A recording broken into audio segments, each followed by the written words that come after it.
Okay, perfect. All right, so good evening, everybody. Let's call this meeting to order because we have everybody here.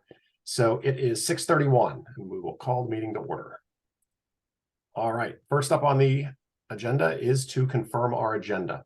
And so there are two things I'd like to add to the agenda.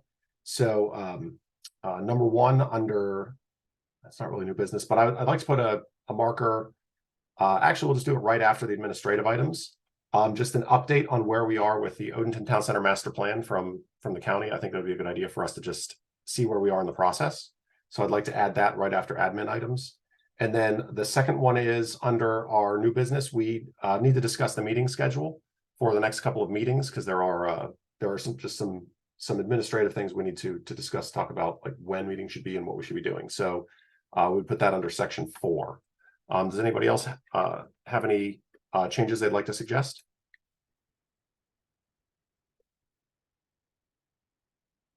Okay. Does anyone object to adding those two items to the agenda? No. No, motion to accept. No. Okay. All right. So then can I get a motion to approve the amended agenda? I make a motion to approve the amended agenda. Okay. Thank you, Brenda. Can I have a second? Second. Okay. Thanks, Stuart. All right. Any objections to the amended agenda? Okay. So our agenda is approved. Thank you, everyone. All right, so we all received the July 25th meeting notes in our emails. Did anybody have any modifications or changes they wanted made to the minutes? Nope. Okay, hearing none, can I get a motion to approve the minutes from our July 25th meeting?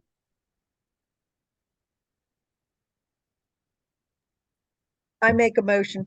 Okay, thanks, Sandy. Okay, can I get a second? Second. Okay, thanks, Brenda. Any objection to approving the minutes from our July 25th meeting? Okay, so without objection, the minutes are approved. Okay, so one of the things we didn't get to do last time because of the technical difficulties mainly I was experiencing is actually have our new members give a little bit of an intro about themselves. And so I wanted to make sure we got time to do that in this meeting because we really would like to hear a bit from you, Drew, and you, Brenda, and welcome to the committee. So what I'd like to do is just have each of you give a little bit of just a background on who you are and what your any experience you have, and then why you apply to be on the committee, just so the rest of us can get to know you a bit better.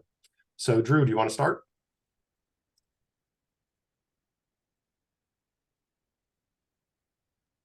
Actually, can you give me like 10 seconds to walk outside where there's not screaming children?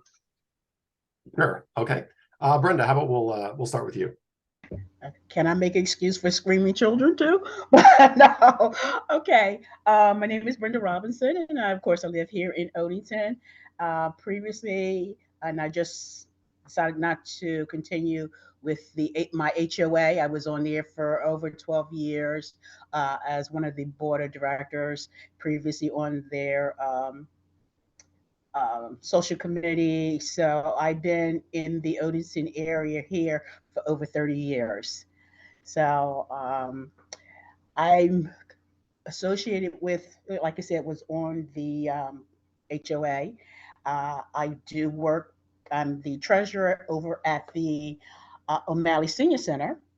I am also a participate with the PCRC, which is the Police Communication Relation Council. So I try to stay involved with pretty much everything in my community and also outside of my community, because we don't know what's going on in our community if we don't have an idea of also what's going outside. So I also participated in the Severance Center that just we finally opened up this year. So pretty much I'm just here and there, and I still go to school. And when I say go to school, I've been going to the community college for the last a little over 20 years, just taking up ceramics. So I am a potter on my free time. So that's me. Hey, welcome to the committee. Thank you. Thank you. Okay, Drew. Well, good evening, everyone. I'm Drew. I retired last year from 20 years in the Marine Corps. So my wife and I and our family plan on staying here for a while, and I've never really lived in a place long enough to be a part of a committee or anything. So I figured I'd put in an application for it and see what I can provide to the area.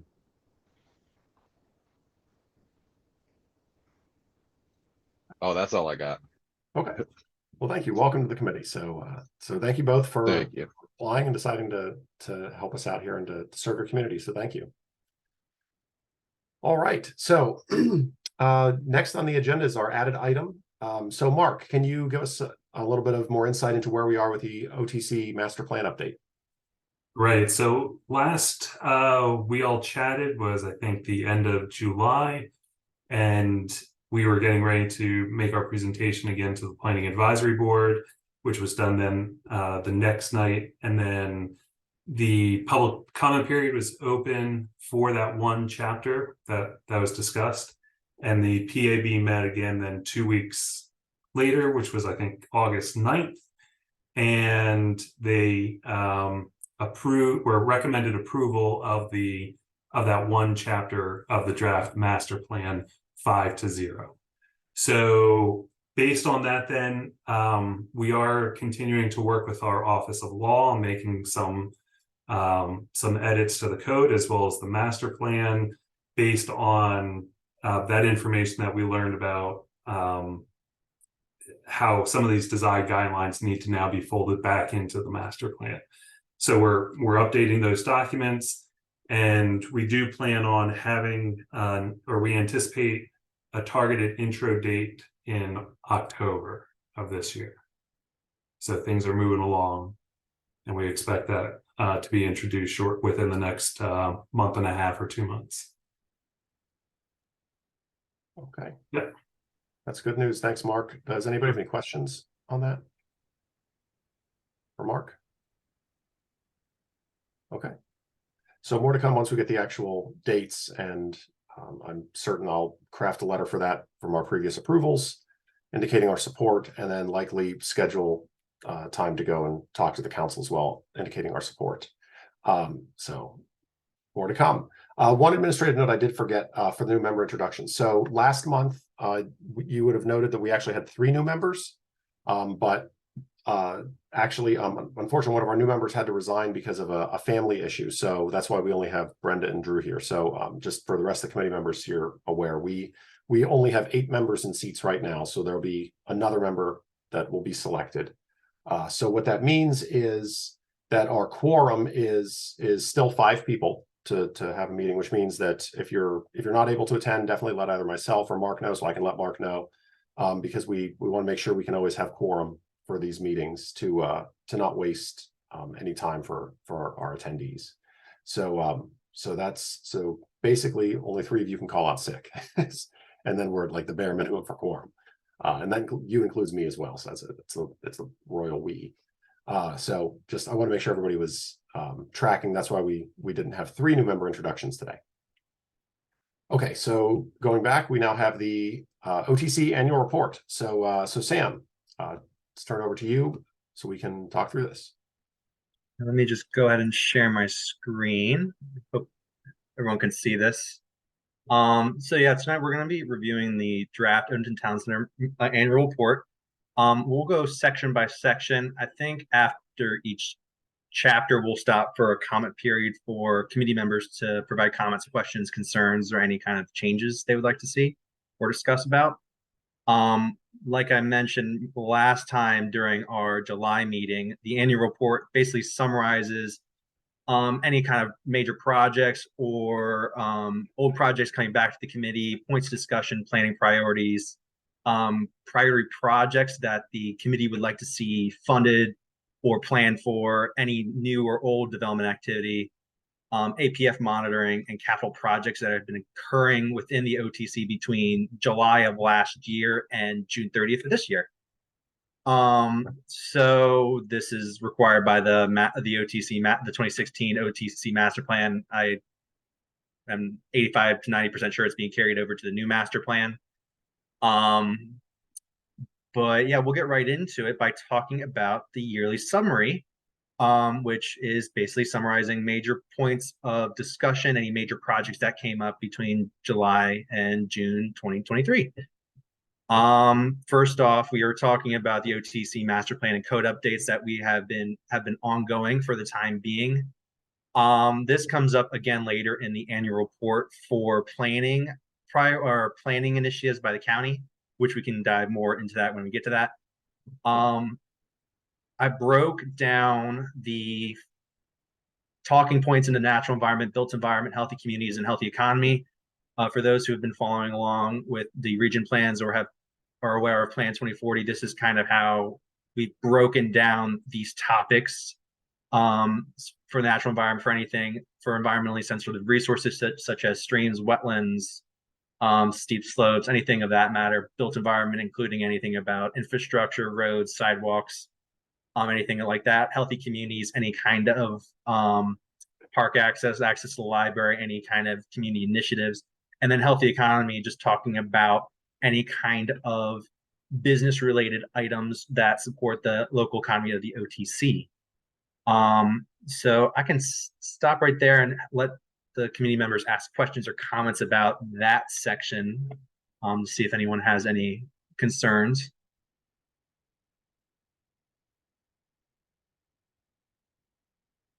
Going once. Sam, specifically, you're talking about sections 1 and 2, correct? And Yes. section 2 goes on to the next page slightly. So I'm Yeah. assuming all of section 2.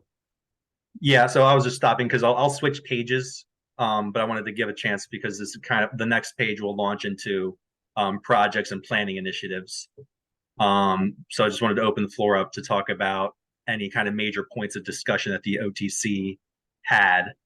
And just to let you guys know, these were all formulated from me reviewing the meeting minutes that were approved and posted online between July 1st, 2022 and June 30th, 2023. So yeah, still, if there's any concerns or comments or any changes you guys would like to see made or anything's misrepresented. One comment, I remember these sections like natural environment, built environment, etc. were chapters. So I think just maybe explicitly saying where those titles are coming from. Just so if there's a reader, they understand why those things are called out. Just like one sentence under the that OTCAC yearly summary, like potentially there to explain. Okay. We can add that to make it more clear. Yeah, I think if you want to do that, would be where you say the following summarizes major projects. You could say like within the major areas identified by the county in Plan 2040. Yeah, anything like that. The following summarizes major projects, etc. That provides that context. Yeah, and this does deviate from the previous annual reports where last year's, I think there were just 3 sections, one, the environment, transportation, and there was another item in there slipping, but I made the change here to make it kind of similar to the region plans, Plan 2040, any other county initiatives or county planning initiatives that would reference natural environment, built environment, healthy communities, and healthy economy. But we can add like a quick little reference here just so people can understand or they can look for more information about planning initiatives with those specific topics. Got anything else? We can move on to the next portion talking about projects that were presented to the OTCAC as well as a new project. I'm sorry, Sam. I've had my hand raised. I was waiting to be recognized, but I'll just go, Jason, if that's okay. I actually thought you did a fantastic job with summarizing all of this in the yearly summary. The one thing that I was missing, though, was any mention of housing and the conversations that we've had around the need for workforce housing, for example. And I was curious whether that just is not something that's included because we really haven't had projects that focused on that necessarily since we've had the garage. That's been a big topic of conversation. But I know that we've had conversations around that. And I was missing that from this yearly summary. Multifamily housing altogether. Yes, yeah. Yeah. We can include information on that under built environment. Because I know, yeah, you guys definitely had conversations about workforce and affordable housing as they came up for certain projects. But that is a point we can include under built environment as a point of discussion that you guys had during projects.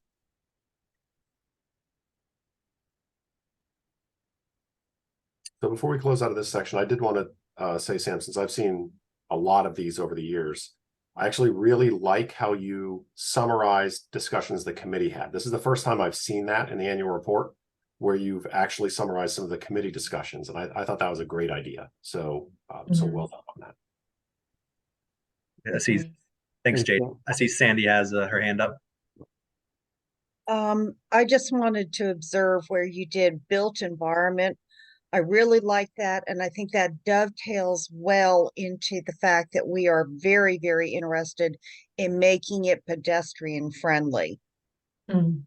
And I like that it's up there on the hit list. Yep, I wanted to make sure because that came up as a point of discussion with last week when we were discussing increased safety along pedestrian routes. I know that comes up pretty frequently across all projects to make sure pedestrian safety is on the forefront of site design to make sure, I mean, multiple times during projects, people point out, well, pedestrians will cross this way, that way. The committee would like the developer to consider that pathway and consider redesign to ensure pedestrian safety. I see Martin has his hand up. Yeah, Sam, just one thing. I know we've talked about it many times. I'm not sure the extent to which we talked about it this year, but public transportation along with EV charging and so on was a critical element here. And I don't know if it just got lost or we didn't discuss it as enough or what, but that should be a mainstay in our comments. So I have I mentioned EV vehicle charging stations under natural environment. But I do agree. I think we should include mentions of increased support for public transportation. I think that would either go under built environment, maybe healthy communities, but it'll end up on one of two of those points. That sounds good, Sam. And Mr. Jones, how are you doing this evening? I'm doing great. Can you hear me okay? You can. Okay. I was just wanted to piggyback the EV charging stations. I mean, in regards for Fort Meade, we're absolutely going in that way and working with the county to make at least our portion of the county more EV friendly as more of our employees are asking for it. So as we move forward, you're going to hear us talk a lot more about that because that is something that is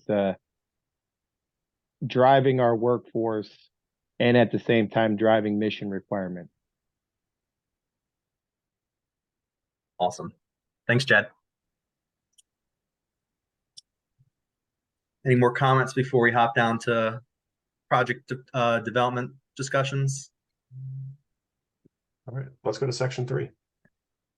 So not section 3 yet. This is the next page when I talk about, we will report on the development projects that were presented to the OTC AC over the year. Starting about with the big one, the Odenton Mark Station. Talking about sheets presented back in January. And then the two other projects were separated because Academy Subdivision and Meade Center were previously presented.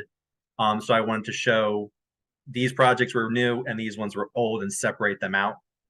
Just in case people would like to, if they go back through the meeting minutes, they would have to go to a different web page with those older dates to find the specific topics discussion. See, Martin, you got your hand up? Yeah, sorry, again. I know we've discussed this many times when we've had proposals for projects, and I've probably been the one who has asked the question about renewables and solar. So that's an important element. We don't want to lose that either. No one to my knowledge, of all these projects, has taken that up, has included solar, unless there is something I missed, but it's not a great effort so far by any of the people who have provided projects. So I think that is a major element that we should emphasize, that solar energy or renewable should be part of the plan. Martin, you really need to understand solar better. And as I understand it, you don't have solar in your house either. So that's not because I don't believe in it. It's because Okay. I don't have the orientation. Correct. So It's that's very important. That's the point that I'm pointing out. No, that's not hang true. on, hang on. There's not enough area on these projects for the most part, okay, to put solar in that has any meaning. There's not enough area. There's to gather enough energy Totally to run disagree. some of these operations. And what a lot of them are doing, okay, is the LED lighting is going far more in saving energy than the small amount. LED lighting is required. I understand that, but it's saving it's Look, saving energy even more so it than doesn't, the no. amount. Martin and Stuart, can I jump in here for a second? So Martin, to address your concern, that concept is addressed in the natural environment on the previous page that Sam had mentioned. And then we're not necessarily summarizing all of the comments that were taken into consideration for each one of these projects. It's really just an even briefer snapshot. And again, we do provide some more information throughout these documents at the end of or in the appendices. And then people can also look back at the meeting notes to understand maybe why or why not some projects provided solar or didn't provide solar. And I think we've had this discussion before, and I might suggest that we know where each of you stand on this, and it is noted here in the annual report. And I think maybe Sam, if you want to move on to the next one. Well, I have two quick comments of just maybe potentially like a compromised eased way of writing of, I think, two ideas that are intended of being projected is thinking about, we've discussed as a committee, growth management in mind with climate adaptation and mitigation. And then the other point of ensuring that the proposals that we receive have consideration to climate mitigation and adaptation. Particularly, I remember our conversation about how we acknowledge that manufacturing is a big land use of this area, but also how do we consider land use manufacturing options while also putting climate considerations into it. So from what is currently written in the natural environment on the previous page, I think we have addressed like the concerns that are being raised. I don't see where additional language would actually help us with some of this, because it would be going into significantly more detail than I think what this is. It's at a high level summary. Mm-hmm. This is not policy here, everybody. Correct. This is not policy. Okay, that we've already done. Okay, so and we can move on then. Stuff. Yeah, thank you. So, Martin, I apologize. So one comment I did have on this area is that where it says that the OTC took no position on the modifications, I want to make sure that it's careful to say that we have right now. It looks like the OTC didn't want to take a stance, where in a lot of these cases, it's because it is a code request, which is outside the purview of the OTCAC. And so it's what the stance that I will fully admit that I've taken, because I'm the one who advocated for this 2 years ago, was that the OTCAC shouldn't be taking a stance on things that are outside of our purview, because it doesn't help the county in its reviews. And so that's where it's not quite clear. For example, like the Academy subdivision says we recommended approval, and then the Mead Center is like, well, there's no position, but because the Mead Center it's outside the purview. So a better way to highlight that difference, I think, would be important, because there are times when the committee has taken no stance in something in its purview, but all of the ones I've seen here are where like these are actually outside of our purview, which is why we took no position. Yeah, I wasn't sure when that came up, if it was those instances where we didn't have a majority or all agreed on something. So, I 'cause don't I think know that, there was I don't think potential. that was the intent here. It was just for discussion purposes, what was discussed. But you know, I mean, if there's something, again, we're going to get a lot of words in here, but if a few words can be put in there to indicate that, you know, maybe it's due to code, or something like that, or just to identify that it's an issue based on code, not an issue based on the advisory committee's role. So we took no position or modification due to it being a code issue and not advisory committee issue. Something like that. How many are there?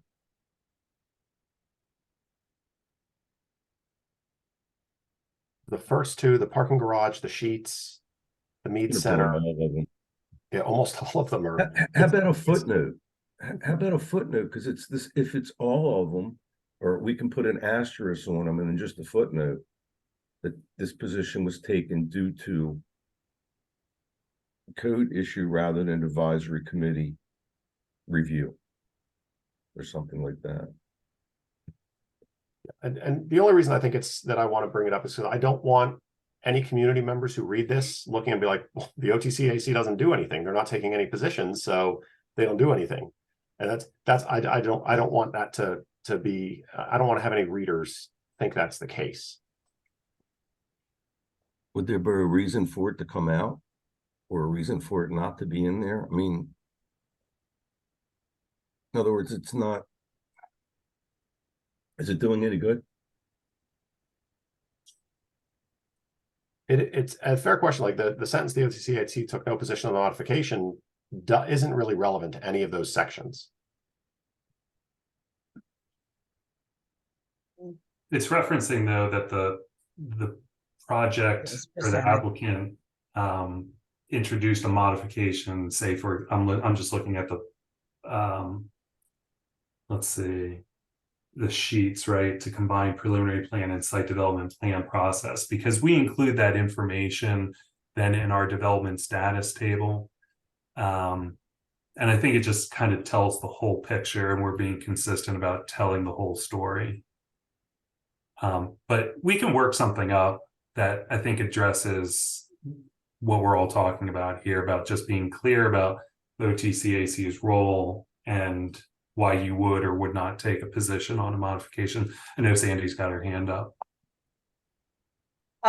Jason, I really think you captured it beautifully when you used the words that we did not take a position as it was outside the purview of the committee.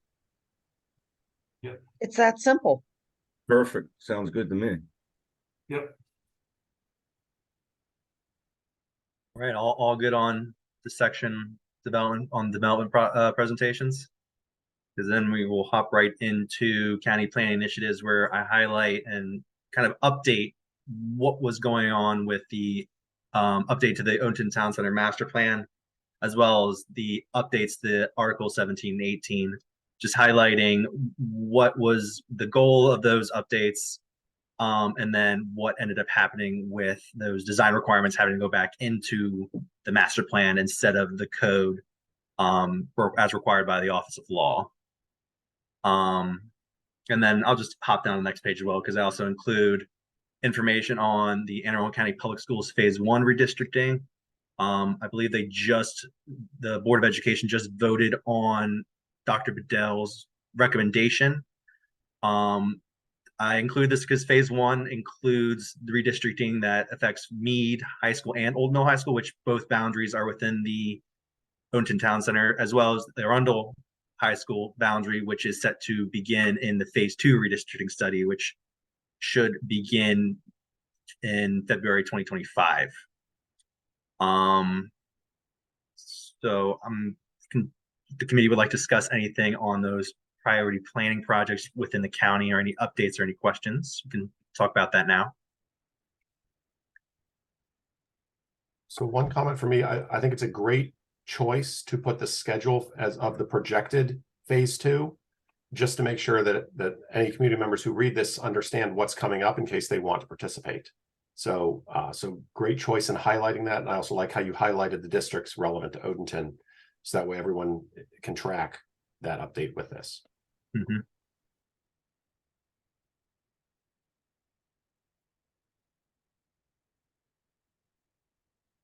Mark, if we can get updates on this as it progresses with the redistricting to the committee, it would be helpful. We'll do our best. Again, this is a county public school effort, but we can certainly keep it on our radar. Chad, you have your hand up? Yeah, I was just wondering, did the committee at all express an opinion one way or the other in regards to redistricting? I know at the fort, at least, and with our schools, we are concerned about more students getting piled into already overcrowded districts as opposed to being dispersed to other places. So I just was wondering if the committee had any position or stated any position on that. Looking back, when I was looking back through the meeting minutes, there were no discussions on the school redistricting, and there were no presentations on behalf of the Board of Education on their efforts. But I wanted to include it in this report because it definitely directly affects community members and their children within the OTC. Yeah, I believe since the committee's purview is the OTC MP, the redistricting is likely outside the purview. So it's a status to be aware of, but I don't think right now under the current read, I'm not certain we would have an official opinion because it's outside our purview. I would agree.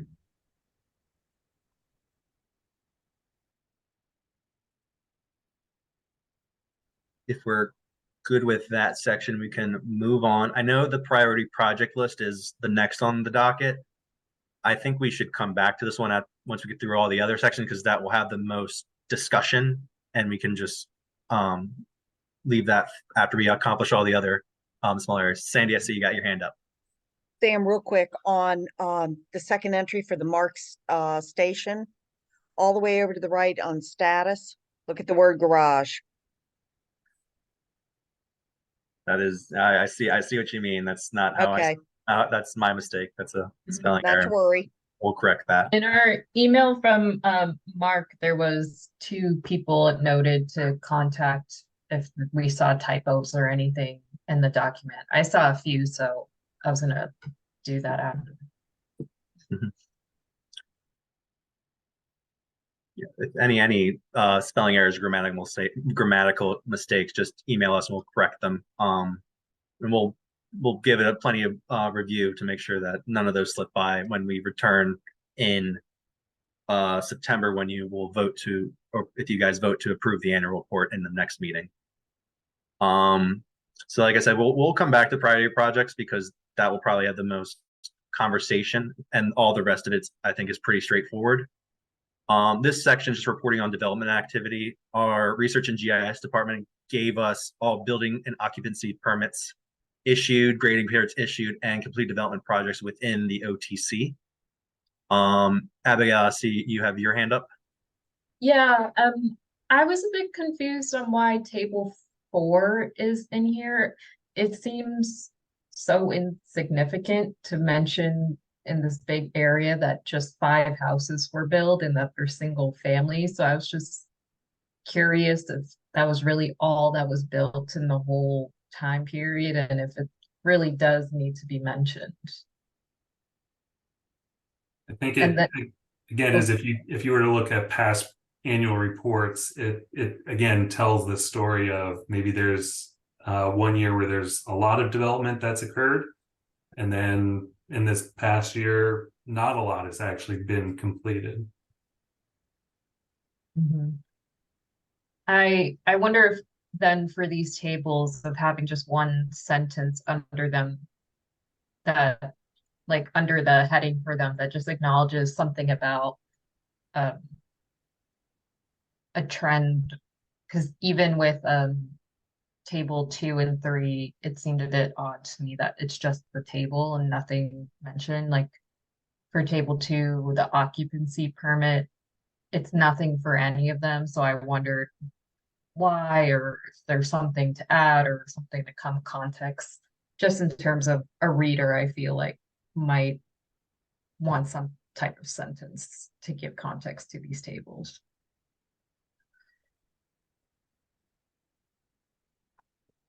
It tells a story.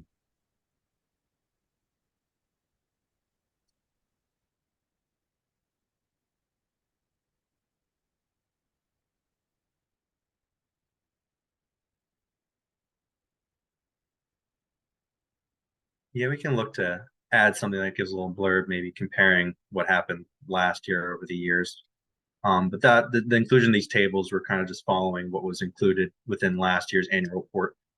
But we can look to add something that kind of tries to tie it in with some sort of other information. So I will admit I'm kind of torn on that because that right now the focus of these tables is fact of. It says these things occurred.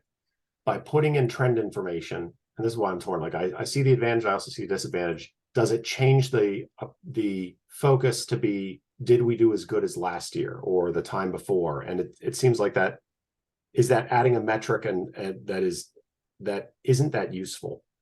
So for example, like let's say that last year we had 4 grading permits and now we have 2. So it's a 50% reduction. Like, is that, do we really want to have a metric that says that? Like, is that meaningful to the community? I could see that for permits, but I think for housing, it would be like if I were a resident or prospective and for that table 4 saw in a whole year only 5 houses were built, I would be disappointed to know like what are they doing to address that, and that they're only single family homes. Like I'd want to see a trend for that. I understand with permits not including it, but for housing development projects and seeing something that low, I would have questions. Well, but Abigail, you don't have a firm understanding as to why there are these many. There could be other reasons for that. And timing may be, on a 2-year or 3-year period rather than a 1-year period. So well, that's what I mean. Like to even just say a sentence of that of. But I don't know if you can go year on year and make a comparison to say you're doing well or not doing well without going into a lot of detail what the metrics are supposed to mean. So, and that may be a study. I don't think that we want to get into that here or mislead people as to drawing their own conclusions from that. Okay. I understand that. I would hope then that we have some other separate report or space where we're talking about more those housing trends and the trends of commercial development, since it's not this. Yeah, maybe there can be something we could develop that might look at that and provide reasons. Yeah, usually that's a master plan. Or for explanations for what's happening. Yeah. Well, so let's put a pin in this topic. I think you've raised a great point, Abigail. Let's wait till we get to section 7 and think about it there.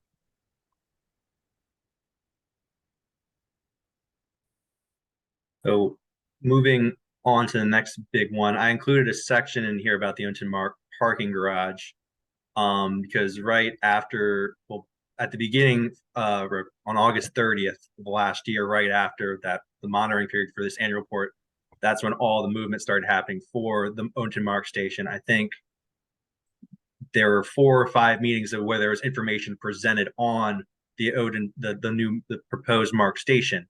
So I wanted to include information on kind of a timeline over the year for what was presented to the OTCAC and what is kind of the information that's out in the public realm. I know it's reported on in the development activity up top, but I wanted to highlight all the important information for that huge project, which does accomplish, like, there are many other strategies I could have pulled from the Odenton Town Center master plan that could fill up the whole page, but I wanted to highlight this as kind of a huge project that is going to be starting hopefully soon within the town center.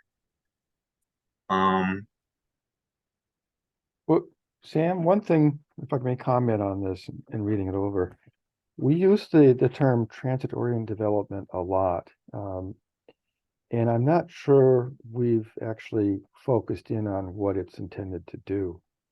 The garage is a replacement for surface parking. Yeah, there's transit there now. There will be transit in the new construction.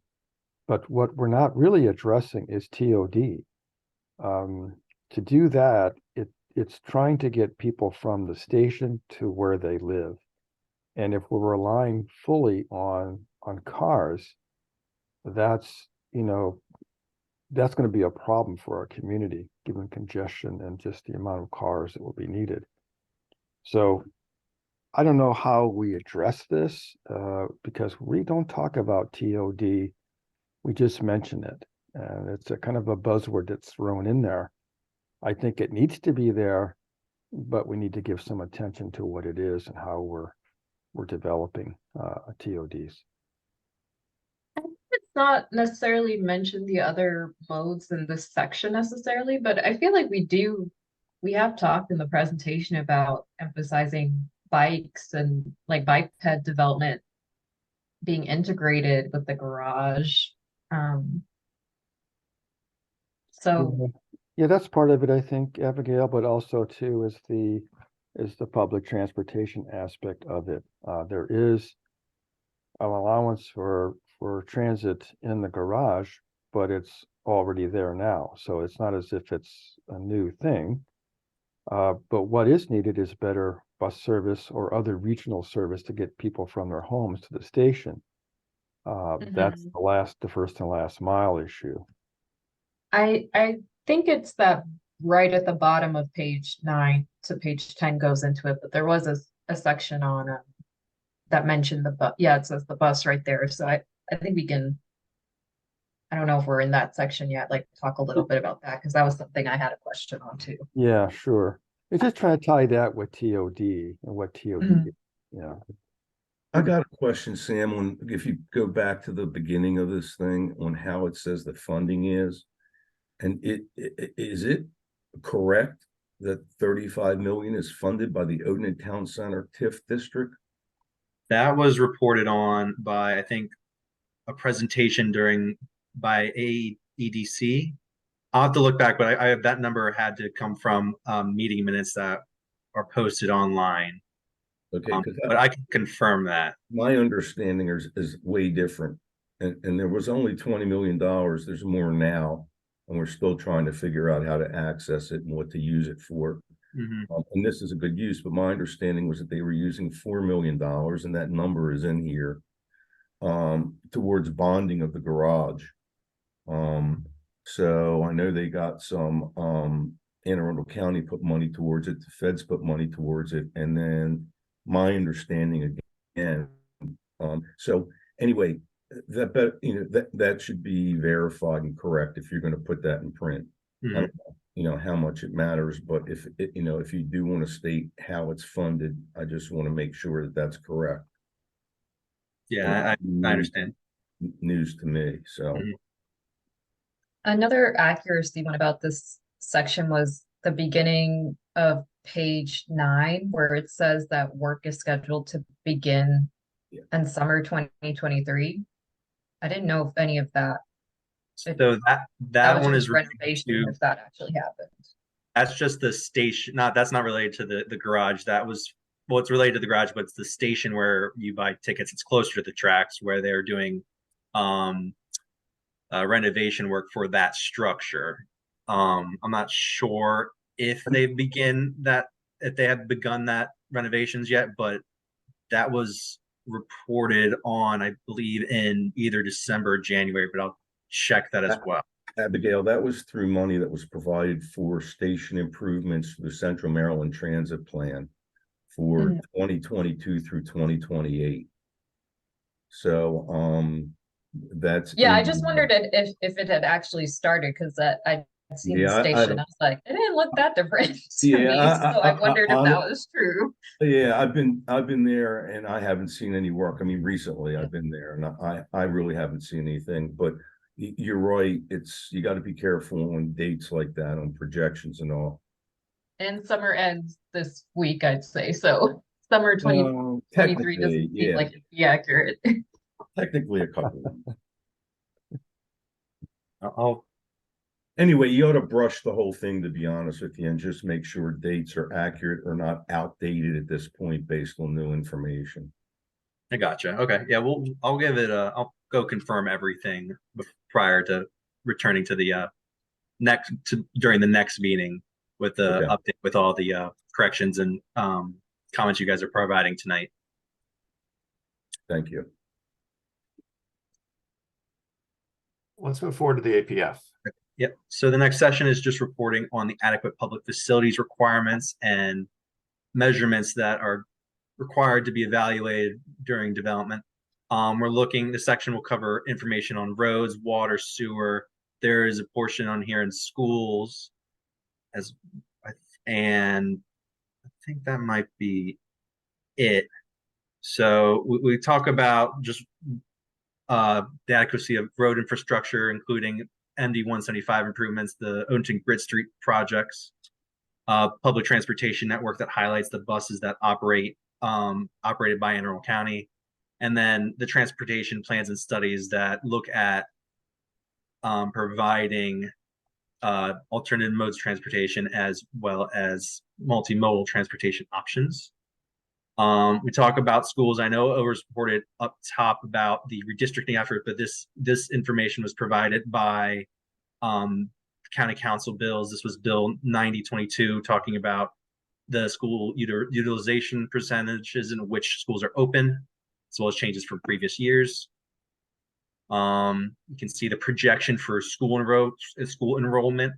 I see there's a correction to be made there, but it goes from what is reported in 2022 to 2032, so over the next 10 years, for all the schools all the school districts within the OTC. We're talking about sewer and water infrastructure.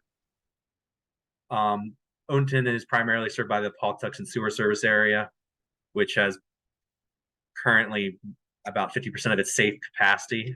So at 5.8 million gallons per day. The system is rated for 10.5 million, so good on that front, as well as water demand, where you have the average daily demand within the Kings Height Odenton water pressure zone. There's no issues on that front as well. One second, can you go back to that chart? You have on the bottom, it goes 563, 142, and then you have 837 above. So it just stood out as unusual to me, that's all. So the top, this is just the average daily Oh, demand. I'm sorry, you got billed out there. I got it. It's not the date. So going back to just real quick, the chart before this.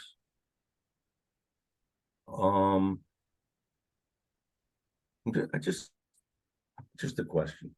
So we're now projecting to 2032 from 2023 is 9 years. How accurate was the projection 9 years prior to now? And you might not know that, but I'm just curious based how accurate these projections are for us to base stuff off of. So this information is being pulled from the county's the Boards of Education 2023 Facilities Master Plan. I can look back to see how accurate the projections are, but I don't know how they compare to the previous years. All right, I don't want to tie up anybody's time, but I was just curious. I mean, we're projecting out. I'm just curious about that. Now we're projecting out and we're going to have redistricting, which whenever that takes place might affect 5 years of this chart. That's kind of the reason why I wanted an update, not that we have a purview, but when we're looking at projects, as to whether there are adequate public facilities, which again, I don't think is in our purview, but we should know about it. So just pointing that out. Yep. I don't think there needs to be a change at this point. I'll look into that, and like I said, I'll see how accurate it was compared to last year. If I remember correctly, I think what was projected in 2022 was only a few students off for each, but I'll confirm that. It doesn't take too much time. It's a curiosity thing as much as possible, but it also helps us understand how accurate the school board is on or whatever giving us these numbers. Okay. Yeah, I Abigail. had a question on this table too, of like what the reader is supposed to really get from it, because without the percent utilization on this table expected, I just feel like it's gonna freak people out a little bit. Like I see it on this table here, but on table 6 where it says for I think the majority of them that they expected to go over capacity that the school was built on. And that several of the schools in the previous table are noted as already over capacity or percent utilization.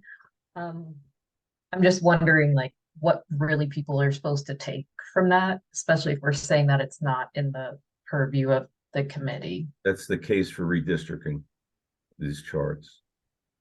That's what I'm guessing. I mean, you really see how things got to be moved around, and in a lot of places there are seats available. I mean, there's 16,000 seats available in Arundel County, and we're spending almost $100 million to build a high school. You know, $40 to $60 million to build an elementary school with 16,000 seats open. You know how many schools 16,000 seats is? So, you know, I don't disagree with your comment. I'm not sure it's going to freak out. I'm not sure how many people are actually reading this to the point where they're going to freak out. People that are reading it might understand it more so, but understand your comment. So Sam, question for you.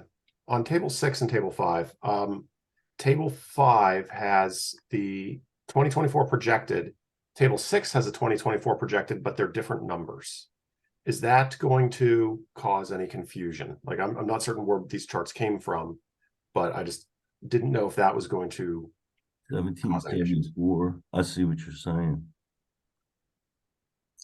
It looks like it because it came from 2 different sources. Yeah, this one's from the Anne Arundel County Education Facilities Master 2023 Facilities Master Plan. This one's from County Council Bill 9022. I'll check back to make sure I didn't if I didn't enter the correct number.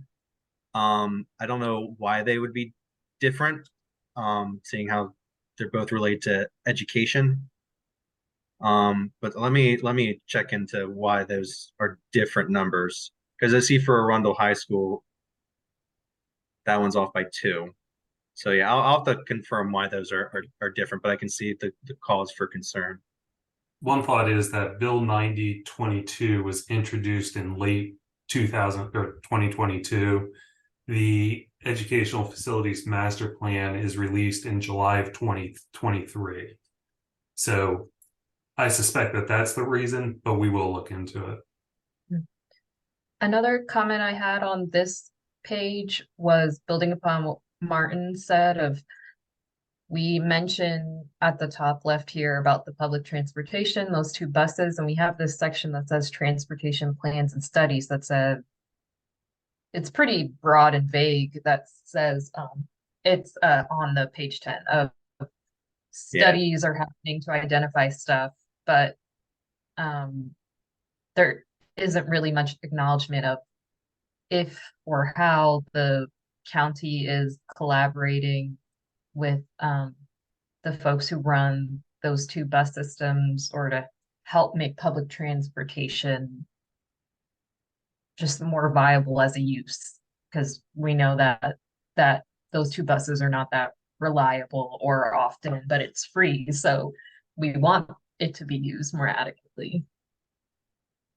That's a good point, Gabrielle. I don't think those buses are used very much to go to the station. I've wanted to use it, but they are not convenient. No, when they first started the bus service from where I lived, I walked to the end of my street at Watt Chapel, and it went right over the train station. It was great. And then they started to have reliability problems, and they changed the route, and it didn't ever get there, and so it's ineffective. So yeah, to state that they have these buses doesn't mean that they're adequate or they're actually used much. So there was a study that was presented to the committee about different alternatives. Was that I believe that was a private study though. I don't recall that being a county study. Does anybody remember the study I'm talking about where they talked about like the shuttle buses and kind of an on-demand style service? Yeah, so there was a presentation from the county. And the county, Sam Brown and his team in transportation are working on that type of system, and it's in effect in some places. You know, we all take our cars for the most part, so we're not looking in places that people will get information on their transportation. And I find myself at fault of that. I've been I've been doing transportation since 1999 in the area, and even ran the bus system, so I know quite a bit about it. For instance, there was a system that ran through Piney Orchard that had 6 riders a day at the cost of $85 a rider per trip. So there's economics in this whole thing, and sometimes you can build them and they'll come, and sometimes not. We tried the subscription bus route, very successful, until they reduced the amount of money that the feds gave government employees to utilize public transportation, and then it disappeared. So there's so many things, there's just so many things. It takes so long. There's a lot of people out there trying. They really, really are. And it can be mentioned here. Again, it's just not the purview of this committee. It should be mentioned. It should be a focus that we want to see more of that, because that's what has to continue to be pushed. But you know, I run the transportation committee of the Fort Meade Alliance. We have a meeting coming up. You're all welcome to attend, and there's a lot of information that's given there about transportation. But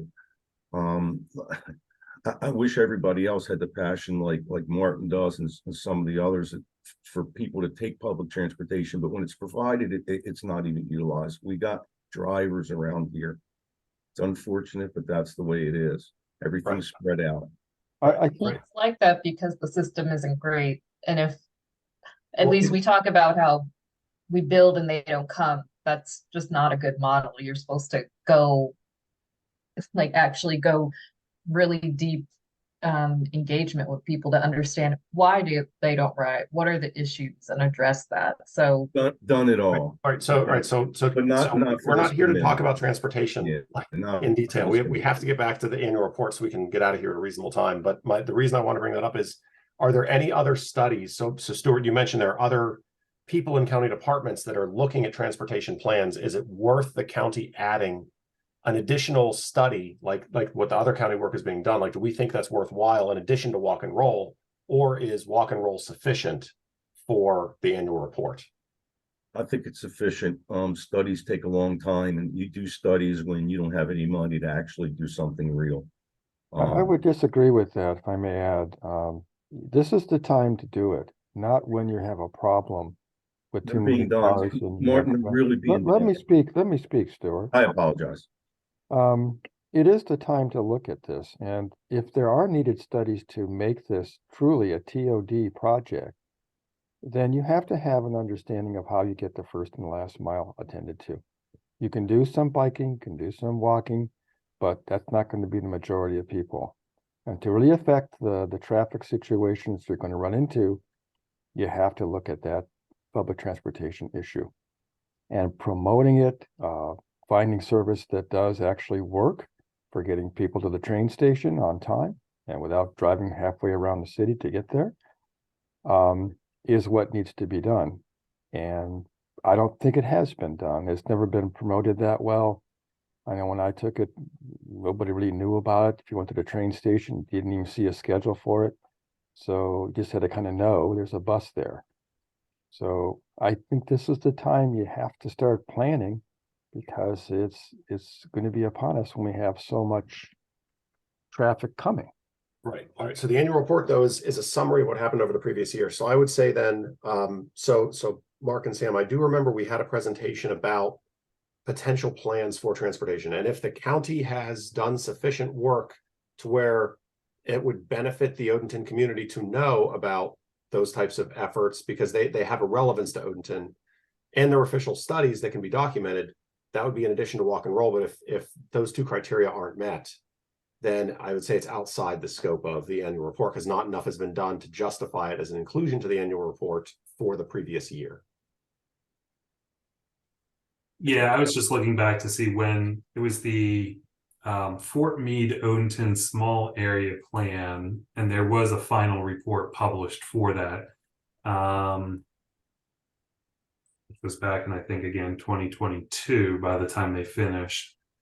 And then I was just going back to look at our website where we do have additional plans listed, and we don't have this up. So let me work with our Office of Transportation to make sure that we've got as much information up as we can. And then going back to the actual annual report, we'll verify with Office of Transportation, see if there is anything else, say that's been, we looked at what was just completed in the past year, but we'll check in to see if there's anything on the horizon that they're looking to at least start in this fiscal year. And we can add that as well, or what their priorities are that, like you said, are relevant to the OTC. Yeah, that'd be good. Okay, Chad, you have your hand up. Yeah, can you hear me? Mhm.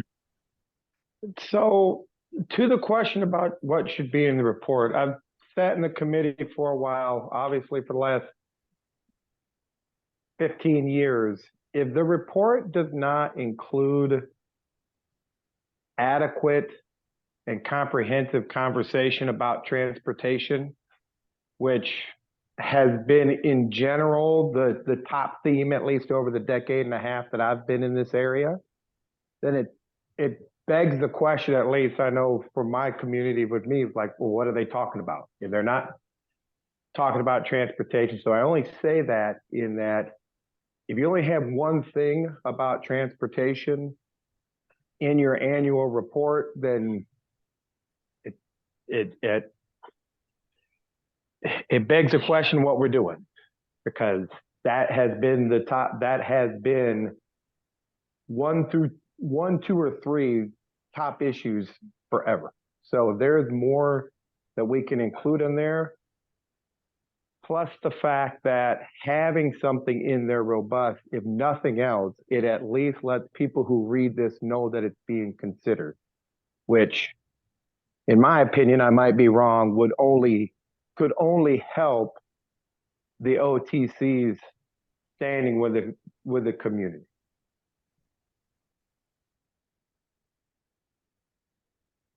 I think that's fair. Thanks, Chad. That's a good comment that transportation does get brought up a lot. So yeah, I would say, Mark, yeah, if there's anything else that the Department of Transportation or Office of Transportation can add about work that's being done that's relevant to the OTC, I think it's worthwhile to include it. Yeah. Thank you. All right, and then the only question I had on this slide, Sam, is the word build out. Am I supposed to interpret that means like overall capacity, that is like potential capacity, or that's the current infrastructure? I don't know how to interpret the word build out as a common citizen. So build out is the calculation on, because parts of the King site and Odenton water pressure out, and there's no build out included on sewer, but it essentially calculates if every single property within the planned or future planned system was connected to the King site Odenton water, that's what the average demand would be here and there. So it's used to basically ensure that if everything was built out within the system would not get overwhelmed. Well, hot dog with bread, son, or I'm fine with bread. Okay. Yep. Okay. So I think if there's a better way to phrase that or include a definition or something, just because it was unclear as to what that means. I don't know how we did it in previous years. If this is the same, then I should have brought this comment up 2 years ago. Yeah, I think it's being carried over from last year. Okay, yeah, that's on me. I should have mentioned this last year, and I have no idea what that column means. So I thank don't you. know what it means either, Jason. We can try and include some sort of footnote explaining what build out is, because anyone who is not familiar with the water sewer master plan or water infrastructure, yes, it's not many people know what build out is, but we can look to try and include something that makes it more clear for anyone who might look at this at a later time. But it was just a carryover from last year's report. Yep. No, I appreciate that, because I think that would make this section a little more readable, because what I assumed it meant is not at all what you said. There's nothing more on these ones. I think we then move into population employment forecast. So this is provided from the Baltimore Metropolitan Council. These are from known as round 10. This was the same as last year. There were no changes. So these numbers are exactly the same as was what was reported. And then just because we're on the same page, capital project and public infrastructure, this just reports on, I guess on the next page, what currently is within the budget for, the county capital projects as well as SHA projects. So these tables include everything that was pulled from our GIS information on projects within the capital budget, as well as what was approved for the fiscal year 24 budget, as well as was approved for 25 to 29. And then it ends with the MDOT capital improvement projects, what is currently being done, as well as their cost. I think, and then a map at the end highlighting those projects as well. So getting back to the point that Abigail raised about section 7 in table 9. So I'm not certain this is how easy it is to do, or it's possible to do, but I do think it's interesting. Right now we have the projected population, the projected number of households, projected employment, and then if I could see where this is where the trend of available housing does actually become interesting, because the available housing trend should be preceding the population forecast increases, because you don't want to have your population increase and not have available housing. And so I think there is space here to have that type of comparison and have it be a meaningful metric. And housing, if you're saying housing, the housing type too, of them with population, are we providing the type of housing to meet the demand of what we expect to see in population?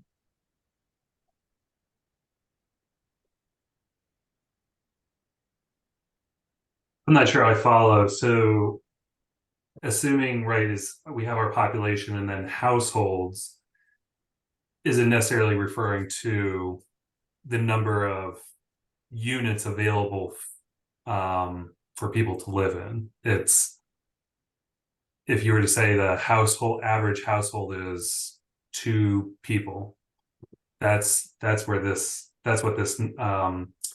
yellow line is indicating. Are you looking for more of how much housing is available to meet? Is that to me or Jason?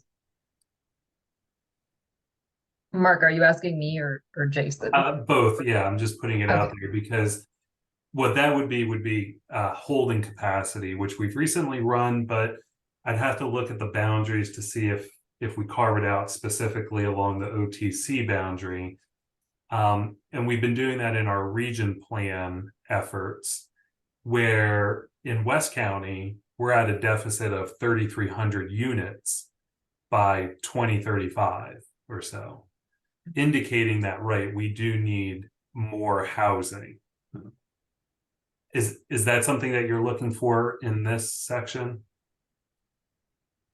That's what I was referring to. Sorry, Stuart, didn't interrupt you. No, go ahead. No, it's like what you just said, Mark, is the much more official way of saying what I said. Okay. So, yes. Yeah, let us look into that to see how we've sort of sliced some of this data. for holding capacity. We'll get Yeah. back to you. And I think I'm along the lines of what you're saying of what I intended on meaning was when we're talking about the population we expect to grow in the households of if we expect like a big boom of like 18 to 25-year-olds moving to Right. Odenton. And then our households, the housing that's being developed are all single family over 400,000, which is usually the trend. Then we're not building housing that matches the demographics of what's growing, which we know in general is the issue of what causes the housing crisis of like I think in the US about 70% of housing built is single family occupancy, but that is not the population demographic of what is needed or to the income that people can afford. Mhm. Abigail, there's really very little land in the Odenton Town Center that you're going to build a single family house. The few that were listed in here were because they were recorded lots already that were done years ago. So most of the land that's there, for a lot of different reasons, you're going to get the higher occupancy units that you're looking for, more townhouses, more condominiums, more apartments, although they don't build condominiums as much anymore just for legal reasons. But so I agree with you. I just think that the lay of the land, so to speak, and the zoning and codes that we've been working on sort of take care of that. You know, we're trying to get a little bit too detailed and give information on this thing that, you know, I'm not sure people are going to digest what we're trying to convey. And I think what Mark said and what Jason said was a good idea, because I got to be honest, it's the first time I've heard about the deficit. Has anybody else in the committee heard that there's a deficit of 3,300 houses? I mean, that's And again, just that's just in region 2. yeah, I mean, that's important. That's kind of important to know, especially, and it's important for the community to know. That's why we got to approve some of these projects and swallow some of the stuff that you may not like personally, but we got to get these places out of the ground so people can live. So Yeah, Stuart, I think we're saying the same thing of like single occupancy is not what I'm saying to advocate. It's the opposite of we need more of those missing middle housing to acknowledge that deficit that there is, which is usually a deficit in many places. Chad, I saw your hand was up. Or Yeah, I was just going to say, speaking for the fort and our employees,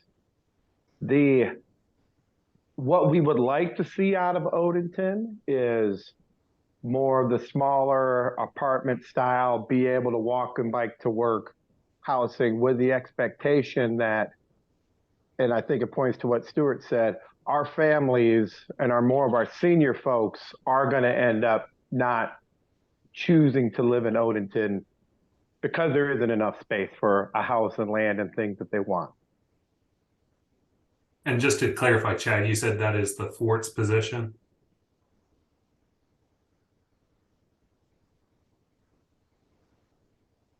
Chad? Oh, yeah. Can you hear me okay? Yeah, did you say that is the fort's position? Yeah. I mean, if you talk to our tenants, you know, talking with leadership, the thought is that our younger employees, and to attract and retain them, and we talked a little bit about this in Region 2, our younger, just starting off employees are going to want to live in a place that is fairly close to work. They can get here conveniently. They can pick up a roommate. I mean, we see that even in Reese Crossings on Post, where, you know, people will, even though they make plenty of money to live in a 1-bedroom, they end up getting a roommate so they can have, you know, have more money. So that is what we would like to see. And I think that's what is anticipated will be needed to attract younger workforce, with the full expectation that as they grow out, they're likely going to grow out past Odenton in areas like that. Because just like Stuart said, the land is so limited, and we don't necessarily want, I don't think anybody wants, and I know the fort doesn't want, a whole bunch of single family drivers going through to where that younger commuter population would at least be easier on traffic directly outside the port, if that makes sense.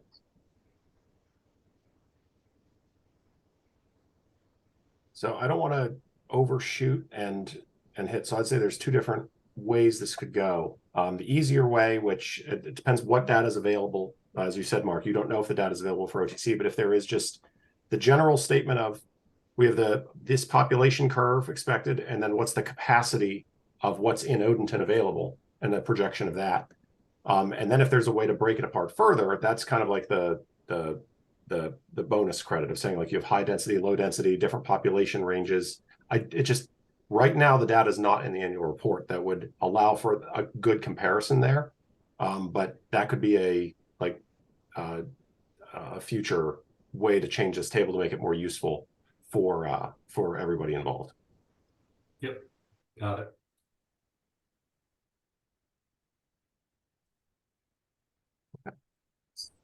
So let's go to anything on section 8, and then I want to make sure we have time to get to the project list. Yeah, so the current development project, that's the later agenda item, which Mark will cover. We can pop up back up to the priority project list that we held off on because this will probably have pretty extensive conversation with you guys. The priority project list is just identifies capital projects that are needed to serve existing or planned development in the OTC in accordance with the OTCMP. This is currently listed as it was last year, so now is the opportunity to tell us what you guys would like to see as the priority project, the supporting priority projects, as well as priority projects not currently funded. This list is supplied to the county, to other county departments to provide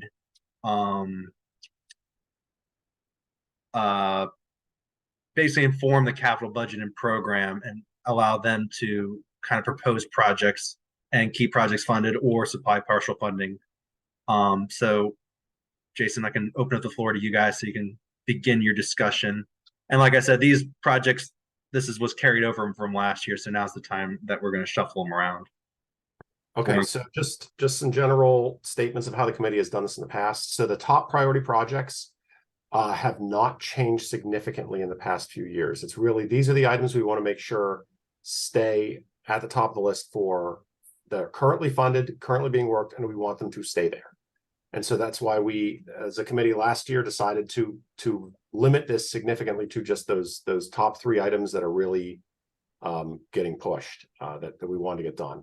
Under the supporting priority projects, these are the list of things that we have funding for, and it's a rough ordering of like if we have to make any type of call on should it be done, continued or not. The top says yes, all the way down to the bottom says that's the where we would start from. So ordering we can do. We can't really move things into these lists just because we don't have a say in funding. We could shift something from supporting priority up into top priority and things in top priority down into supporting priority, but we really need to think about the potential impacts in case there are budget cuts to these lists. The big discussion is really in the priority projects not currently funded, that third area. That's the part that shuffles in case there are things that we want to say are higher on our list versus lower on our list, things we should pull off. This is really where the majority of our discussion really should be, because this is in our control, and this is the thing that you saw in the county letters that Mark sent us, is that items here actually do get referenced as requests for additional funding. So that's what I would suggest in terms of where we spend the majority of our time. But I wanted to see if anyone had any strong opinions on the top priority projects or the supporting priority projects list right now. So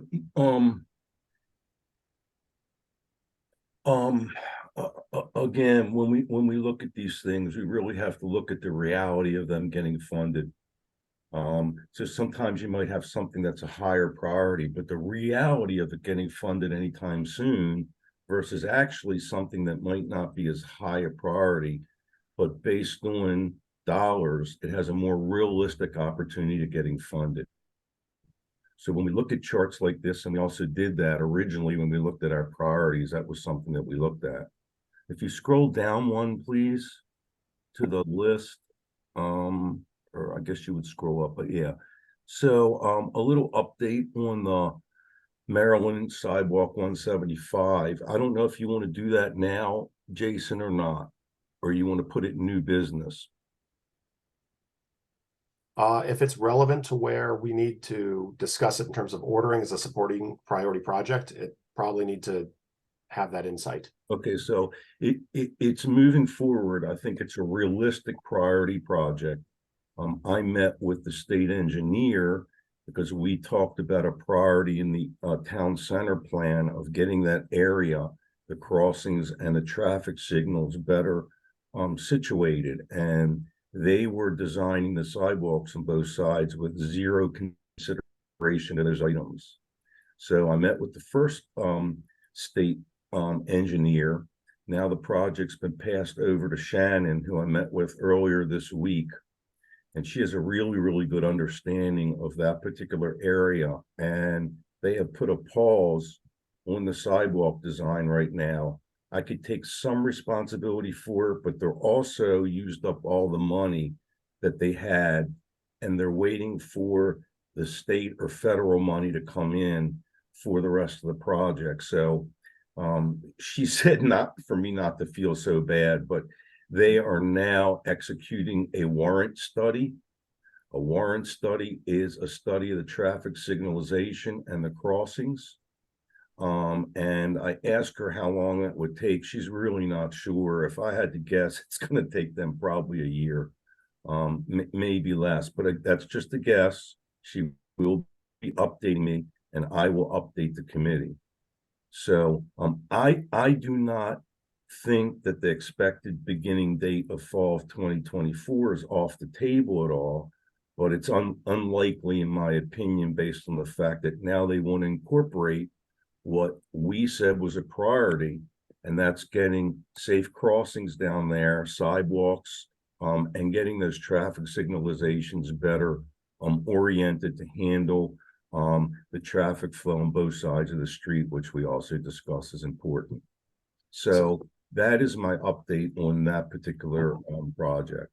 Thanks, Stuart. So one of the things I would ask the committee, do we want to move that to the top of our supporting priority projects list? The sidewalk project for Maryland 172 Sappington Station Circle. Should that be, right now it's number 4 on the list. I actually think that we have a good justification to move it up to be higher in these 4 items. Oh, I didn't realize within it, it was still in priority top to order. I just thought it was like, here's all priority in terms of, so there's a hierarchy for it. I don't know. That's a good question. we purposefully last year did not put a priority number on it, but the way English readers work is you start at the top and you work your way down. And so a reader will naturally put a priority on this. We just didn't explicitly put the priority on it. I have a question as far as who would benefit from us moving it up. The majority of the people, I think, where things are stated right now, benefit more so for the priority list as it stands, instead of moving this up. Because how many people are walking, and I drive up and down that road all the time, but how many people actually would utilize the sidewalk? I'll tell you what, I've been trying now. I'm working on this for 17 years of my life as a volunteer. 17 years of my life. And there's a lot of people that would. There's been several people killed crossing that road. And we talk about walkability and transportation. Walking is transportation, and it's a priority of this committee, and it has been. And that's why I've been working on this for 17 years. I think it's really that important. So I think the park will add more too when it's built. Yeah, and the South Shore Trail will be, I met with Parks and Rec today, and their head of construction and the head of Parks and Rec, and they're about to start that fall 2023. So again, these are priorities that are realities that are being done and can be done. That's what we got to look at, not something that may or maybe not. And frankly, I think all of these, if I'm not, let's see, 175 Mapes Charter Oaks, that's the one that probably really needs to be done, but probably has the less love right now. I don't know if Chad knows anything more about that particular section. Chad, are you still here? So that's the part in front of Fort Meade. And certainly they've done a lot of improvements and widening already over in Fort Meade to carry that traffic and the two new. Hey, Stu, I'm here. Yeah. So you know anything more about the improvements that's on the top of this list as it's The Mapes 175 at Charter Oaks. Yes. I do not know anything about the county's proposal. I do know that Mapes 175 is currently our 24/7 access control point, and which has led to more cars obviously using that gate, but also coming up through Charter Road as sort of a shortcut, because our primary population center is still the Pasadena, Glen Burnie area. And for them to get to Fort Meade, it's usually 100, 170, cut up Reese Road, and then they either take Reese Road all the way to 175, or they do the cut around by like the old Town Center Boulevard, which kicks out at Charter. So that is just a long way of saying that expanding that intersection, especially with the housing development and the shopping center back there, would certainly be something that we would be most interested on this list to support, and it would certainly be most beneficial to the mission. Perfect. Oh, I don't know if that answered your question, Stu, or not. No, yes, it does. The benefit of it is, and then we got to figure out the reality on the list. I'm wondering, the WB&A Trail project is expected to be completed September 2023, if that should come off the list at this point. Yeah, I was going to say that, Stuart, that probably is underway. I mean, it should be finished soon. So yeah, I'm not sure, and I know that I updated the South Shore. So that's my updates on actually, 3 of the 4 again without the WB&A. But I'll shut up now. That's my 2 cents on this comment, this map or chart. So Jason, are we saying that the first one in that list and the last one in that list would remain? The 2 middle would go away, and that possibly you would bring up some from the not currently funded category into that? Well, we can't bring them up because this is basically our, call it tier 2, that do have funding. We can reorder this in terms of importance, but we can't add to it. We can only pull off. Right, got it. Okay. Yeah, I think South Shore should stay on because there's another phase, and what's going to happen is South Shore, or one of them, the WB&A, is actually going to connect to Meade Middle, not Meade Middle School, to Arundel Middle School. So they have a whole plan, and then it's going to go to the dairy farm. So I think it is important to keep that on. So I guess my question would be I would be in favor of WB&A Trail, that second row, moving down to the bottom of the 4. And then the question would be should it be 2 Maryland 175 items and then South Shore, or should South Shore move up to number 2 and then the Maryland 175 moves up to number 3? Well, both the WB&A and the South Shore are in process, right? So what purpose do we have in listing it there? It's already committed, isn't it?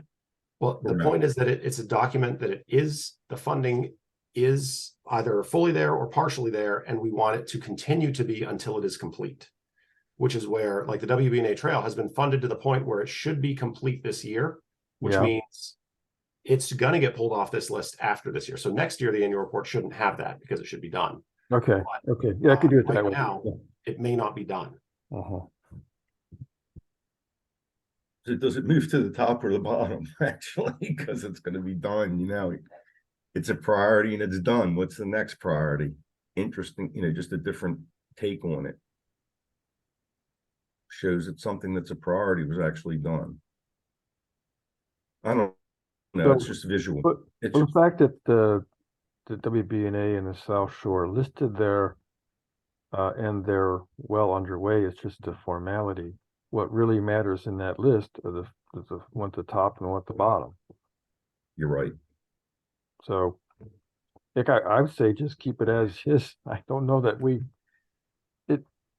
anybody reading this who knows about those projects will know, oh, those two are funded, they're almost done. So, okay, what's next? That's the Maryland 175, unless you want to swap the order of those two. I think I agree with you, Mhm. Martin, that it's slightly irrelevant. Yeah, kind of irrelevant now. Okay, any other comments on the supporting priority projects list? Right now, the proposal is just leave as is. And Wait, so if I understood what you just said, and if I read it correctly, WBA is going to be done in 2 months? well, so this year sometime, I suppose. 2 days. Yeah, 2 days. Okay, things move to the right, so I guess, and this is me like looking for putting on my advocacy hat and things of that nature. What gain do you get by putting that as your number 2 priority? Nothing. You win right now, Chad. You guys are at the top of the list. No, I get it. I am looking at this more for, if there's other things you want and there's other things. So looking at this document, this would be something that I would take to our command and say, hey, when we're meeting with county executive, county council, those type of things, and we're looking to negotiate and they're asking us, hey, what can the county do for us and vice versa? This would be the list that I would bring to my commander and talk to him. In regards to, and to show something that is as a priority that is ultimately going to be done before the document is probably even distributed fully. That just seems like a waste of priority space. It would be worth denoting that, because the other issue we do have sometimes with the committee is like, hey, what has the committee done for us? This type of thing would certainly be worth as touting as an accomplishment more than necessarily a priority, if it's going to be done. I think that's a good point, Chad, but I think, Jason, what we're saying is because it's not completed yet, we don't want to indicate that, we have no more interest in it. So those who would be reading this would have to read the fine print, the last column on the right, to know, what's happening there. Okay. Fair. That's just my 2 cents. No, that makes sense, yeah.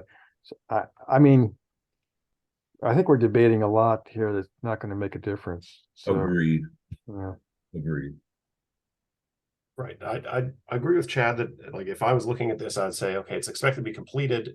Like, why is that number 2 on the list? Like, that's why I would be in favor of making that number 4 and then bumping the Maryland 175 sidewalk up to number 2, because that is a natural ordering. But I also would leave to the committee if you don't want to do that and leave as is, I'm fine with that too. And that's fine, Jason. If you want to do that, that's fine. I agree, because again, it's semantics, but it makes sense what you're saying. Yeah. I also agree, Jason. Anybody else in the committee agree? We'll get a Yeah. right here. So Yeah, just to sure. confirm, Something at least. just to confirm, you wanted to, for the supporting priority projects, the first one, keep as Maryland 175 improvements, Mapes Road, Charter Oaks, and then the second one be Maryland 175 sidewalk, and then the third, South Shore Trail, South Shore Trail. and then the then fourth, WBNA. Yep. Yeah. Okay. And then ideally, if by the time this is ready to go, if we can find out if WBNA is done, really it's create a section that's at the bottom that says completed projects, and you would place that there. Yeah. And then it just comes off the supporting priority and just goes to completed. But if it's not done, then it technically should stay here. So we're Okay. moving on, Jason.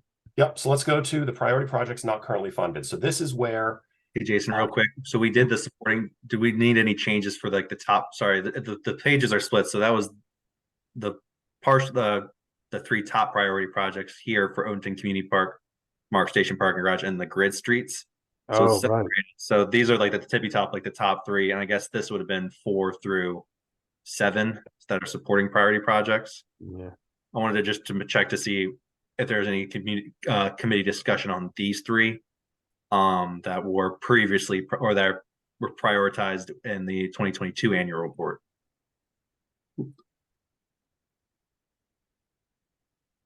Well, I don't want to get into the Odenton Community Park discussion necessarily, but at the last meeting, the public meeting, they're talking about the environmental impact of the park.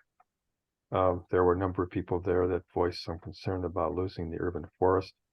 So if that project were to continue as it's currently envisioned, it would pretty much wipe out that forest.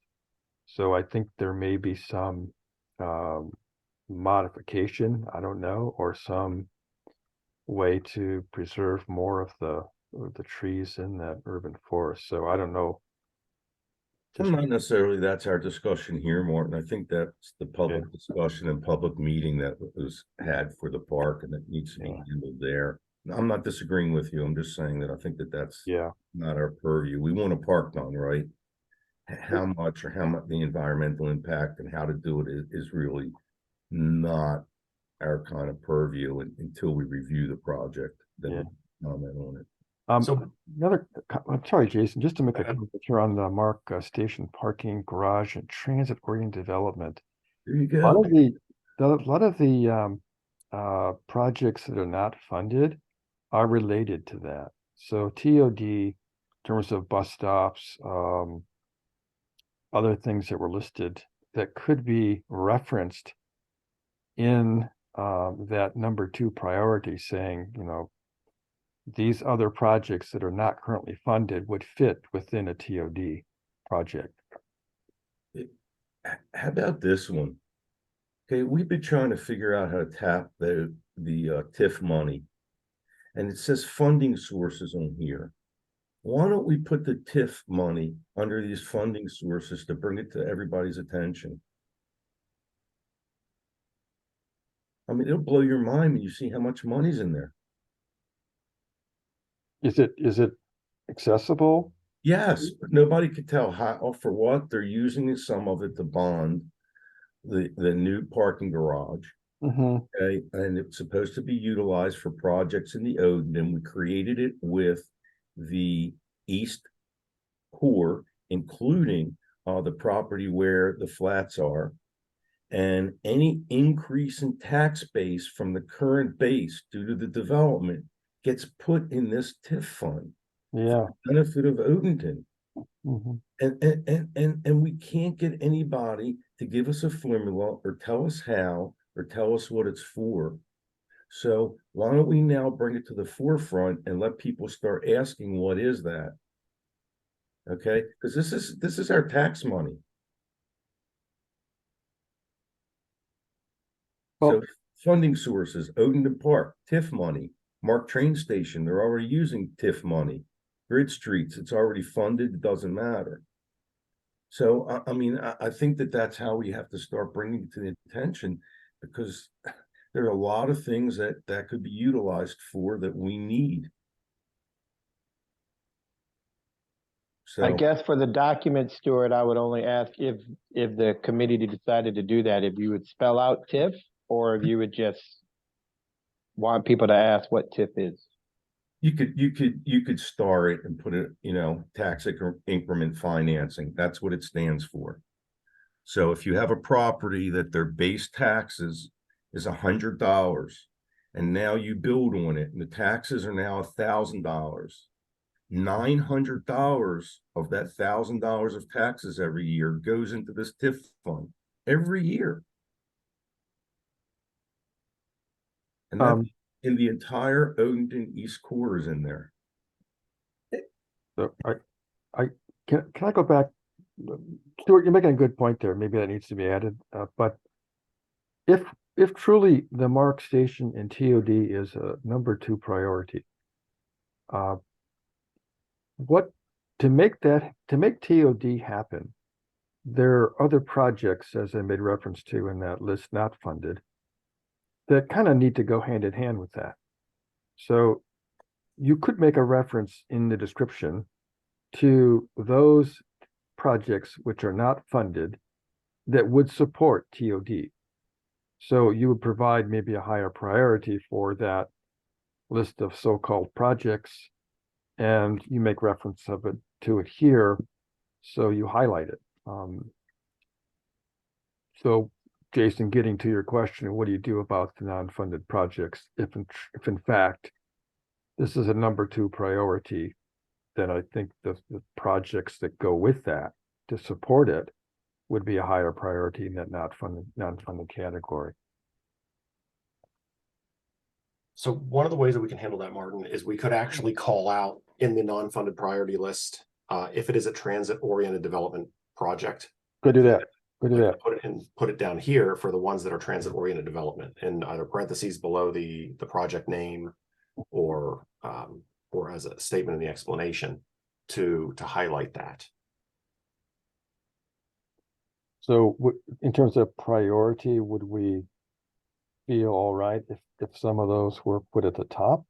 Because that's what we need to discuss about the not fundeds. Yeah. I would propose that we leave the top priority projects as is, because I'm not saying that the non-funded,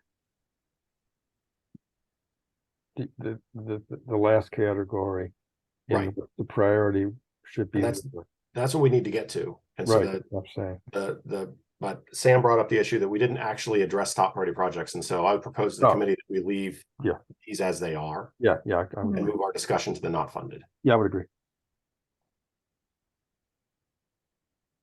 Anyone have any objections to that? Okay, so we can check off top priority and supporting priority, and so let's go to the not funded list. And so this is where, if there are items that you think should or should not be in this list, now is the time to raise those items. There was mention of a transit study. Mark, you made mention, looking at that. Is that something new that should be added to this list?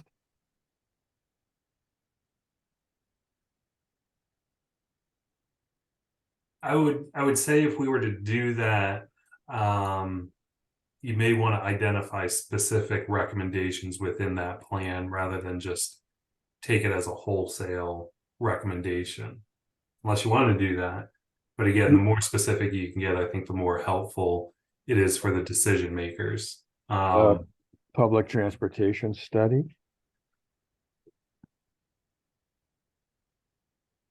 I mean, we're talking buses primarily, but I mean, if we want to get wild, we could talk light rail, but maybe, or streetcar, but that may be out of the realm of possibilities, but depends how much this community is going to grow.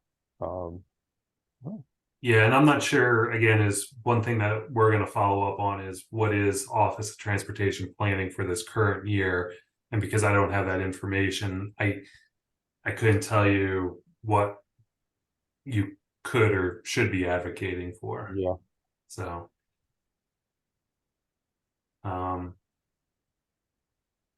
it all comes down to money, Martin. I know, it's all money. Yeah, you don't know how much I've been involved in transit, and the problem is you do a study, and part of the study isn't the funding mechanism. So there are all kinds of recommendations, and where's the money come from, and that's the problem. I've seen a lot of these transit projects around the country. A lot of streetcar projects.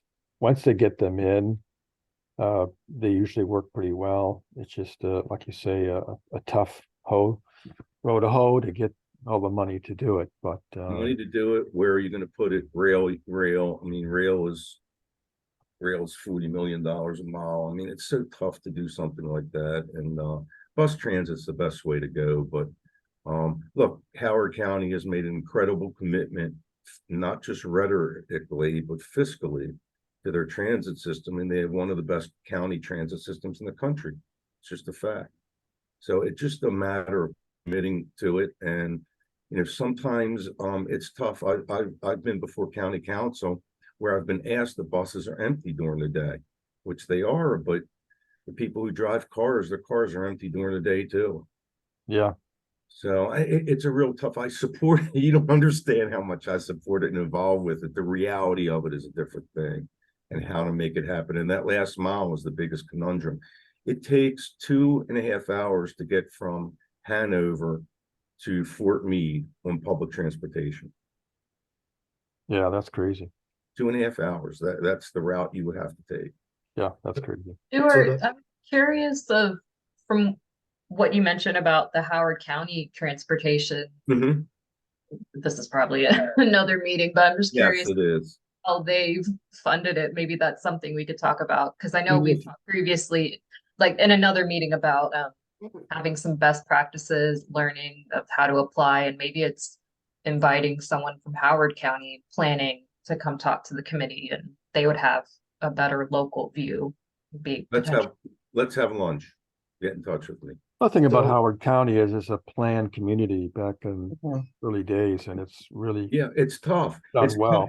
Exactly. It was planned in the community. That's exactly right, Martin. It's tough to retrofit any community.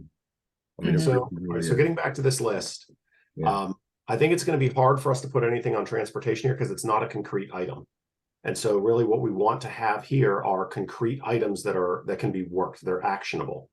And so I have to agree with Mark in his description of just putting a study down as a priority project probably won't do it. If there was an outcome of a study that said, this is a project that's actionable, it's buildable, that believe it, like a politician can point to and be like, look, we created this for you because of dollars we got. That's what we want to put on this list. So I don't, well, it I could don't be think we're there yet. It could be a study of the bus service, though, Jason, that would support TOD and the train station itself. It would give you that first and last mile that everybody is talking about, which is the most difficult. Get people out of their cars, so they're not driving and parking at the station. They're taking the bus there. So I agree, critically important, but it's not a project by definition of what is in this table.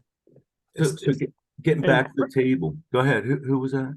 I was just going to say, from my understanding, from Sam Snead to Ramon Robinson, there has been a boatload of studies done about transportation and the need for buses specifically. I mean, dating all the way back to BRAC in 2005 and going forward.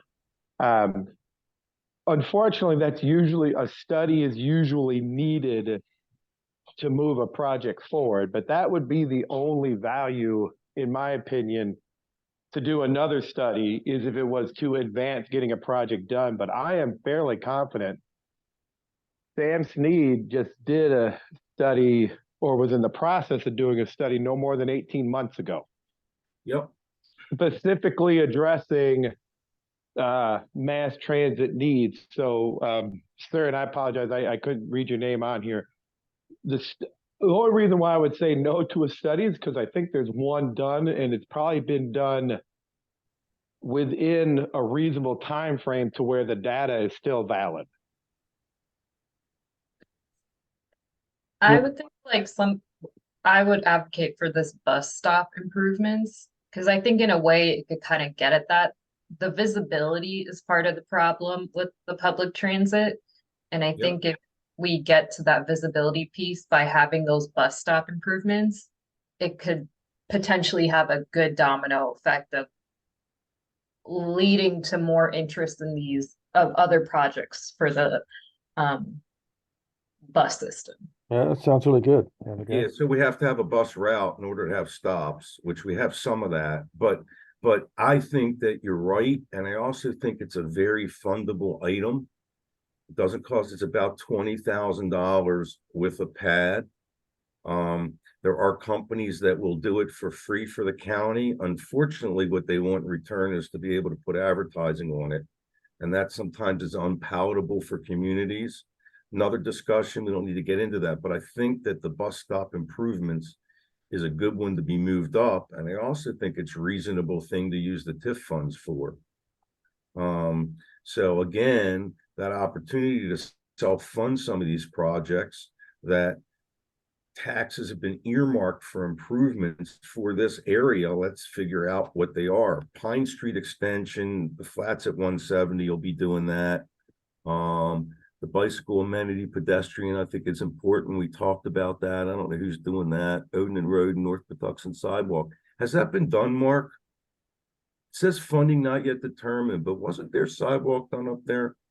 So there's a partial sidewalk outside of the 4 new single-family homes, well, 5, including the existing one. Okay. But because it's a historic and scenic road, from what I understand, there's limited leeway to improve it with some bike ped facilities. Okay. So again, that's something that probably could be done if it's just that small of an item. So again, these are reasonable things that could be done with not a lot of money, in quotes. How about the next part of the list? There are more things that aren't funded on here. Odenton Avenue, that will never happen. It's fiscally ridiculous. The Odenton Spur, this is going to happen as part of the I think, and it's already, there's a couple things starting to happen now. Bus stop improvements we talked about, I think, should be moved up. Bicycle and pedestrian parking, we talked about this, didn't we, in detail? Jason was specific in marked sections. Yep, we have talked about this. Yeah, and it's just I forgot where we were on that, but there were a lot of them that just couldn't really be done. They go to nowhere. Really. Well, I do think Martin's point, though, of like, if we took bus stop improvements and after that in the description put transit, in parentheses, transit oriented development, the upgraded new bicycle pedestrian crossings, transit oriented development, I think those are items that then tie back to the top priority. And so I think things like that would be possible to move up in that way. Let's be clear that transit oriented development are developments that are done around transit, not the transit item itself. Okay, so like the village at Odenton Station is a transit-oriented development. It is right next to the train station. The train station is not a transit-oriented development.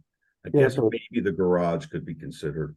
Yeah, but I think the infrastructure is needed to get you there to be able to use that. No, I understand, but I'm not sure it is a TOD okay, I got you. I hear you. Supporting TOD is probably a better way to phrase it. So why don't we, supporting TOD, that's a better way to put it. Yeah, because it's more accurate and correct. That's what was bothering me. Right. And I think that would be, I would definitely be in favor of saying like bus stop improvements support TOD. Yeah. The upgraded bicycle pedestrians support TOD. I think that highlighting that could help us if we move those items up. Yeah, I agree with that. I think that'd be good. Within the language of it, I don't know if it's already implied, but I think we could even earmark wayfinding into that bus stop improvements, because I think that's a big missing piece in the Odenton town center area overall. There needs to be more understanding of where we're moving and where things are in the area. So again, that's you're right. And that's something that the chamber tried to do an initiative throughout the whole community. And it wasn't greatly supported, to be honest, by the county. And then it came down to funding. And that's when I go back to this TIF district. And Chad also said earlier when I mean months ago, that one of the things about the new commander is that he wanted to create a sense of community. And we talked about putting banners on the light poles and all kinds of things like that. And it just didn't get fiscal support, and the chamber couldn't really take that on. It was a little bit more than they could, but putting it in here, and then again, those TIF funds are exactly what that's for. We got to create a better sense of community. Well, you're not against adding it though, are you? No. I mean, yeah, okay. Just a matter how it's funded, perhaps. Yeah. Okay, so to keep moving forward in terms of the items on this list, so right now Pine Street Extension is our number one not funded. Do we want to move bus stop improvements up to be number one? Yeah. I'd say so, because it feels like an easy win. Yeah, You just knock it out. Pine think- Street's gonna be done by the private developer. and I like Abigail's idea about creating some momentum behind the bus service, making it more visible and comfortable for people to use would generate some momentum and lead to better things, I think. So that's another reason for doing it number one. Okay, any other comments or thoughts on if we should not move it to number one?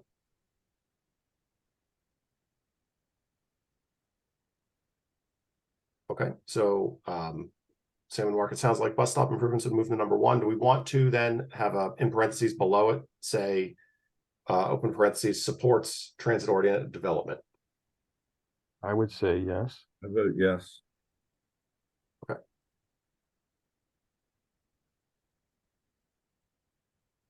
Okay, so bus stop improvements would go to number one, and we would just change the title to add to say that it supports transit-oriented development. Okay, so we can cross that one out. So number two on our list is Pine Street Extension. And so do we want to move anything above that right now? Sandy? If what we're trying to do is make it pedestrian oriented, what about moving those projects that are related to improving sidewalks and pedestrian movement closer to the top? I agree. Yeah, that sounds pretty good. Okay, so there are two items that highlight, well, actually three items that highlight pedestrian improvements. We have the Maryland 170 streetscape, we have Odenton Road and North Patuxent Road sidewalk, and we have the upgraded and new bicycle and pedestrian crossings. So of those three, which do we want to move up to be under bus stop improvements? Whichever one seems like it would happen fastest and has funding. Well, none have funding. Or could most likely to possibly get the funding. I think we like the idea we're trying to get is where's the easiest wins of the short-term wins we could get at the top so that they're more likely to happen. Because when we put these big things at the top, that's where it gets stuck. The only thing we got to make sure of is that we do things that have to go together. So if one piece is done and doesn't fit, then we wasted that. So I'm not Yes. sure That, but also some of this involves private funding. And if you don't get the funding, the private funding, it's not going anywhere. That's not necessarily true. I mean, it's somewhat true because maybe the county doesn't have as much incentive to just do it by itself, but I think most of the stuff has to do when it says private with an existing development that's under consideration, and Pine Street has to do with the Flats 170 project, and 170 include bicycle and pedestrian amenities, and 170 streetscape. That also is part of Academy Yards. I'm sorry, Academy Yards. They both are. So if you look at the Academy Yard plan, which we have reviewed several times, and most recently a few months ago, these things were included in their plan. So they are being, in quotes, funded through those projects. You are correct that if those projects aren't approved, then they may not get funded by the county. You are correct about that. But these particular projects are incorporated in that project that everybody wants done. The developer wants it done. The committee wants it done. I think the county's on board and wants it done now. The community wants it done. So it's well on its way. Jason, just recognizing the time that we were at this point, and maybe it might be helpful, this last group, could we take this back and people look at it and look at the potential dependencies of some of these projects, and that might help sort out the priority that way. I feel that this is going to take maybe a bit more discussion unless people are clearer on it than I am. It will, but I actually think we can get through some of this a little bit faster. So for example, Odenton Avenue, in terms of that connection, I agree with Stuart's statement that I think that having that be number 5 on our list is probably not the right call. I think that should go down to at above the Nevamar Water Tower. To be honest, I think we should bump that one down because I just don't see that as a priority. If we're trying to prioritize pedestrian, that's not it. I think we can just what we have on the previous page is the good priority of, we know Academy Yard is partially the idea of funding those, so those bike paths are already on a good order right there. So then the first one on the next page could just be that last upgraded and new bicycle and ped crossings, to put that on the top on this page. And then we already know bus stop improvements is going to the top. Right. So if we do something like that, so we have bus stop improvements as number 1. The Pine Street extension, this one is funding to support the Academy Yard Pine Street, because they're only doing half of it. They're not doing the half that the county would need to provide funding to do. So that's what this Pine Street extension is.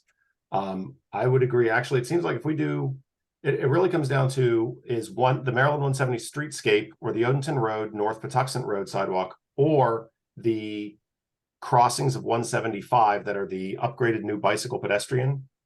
Those are the 3. Like, what are the ordering of those?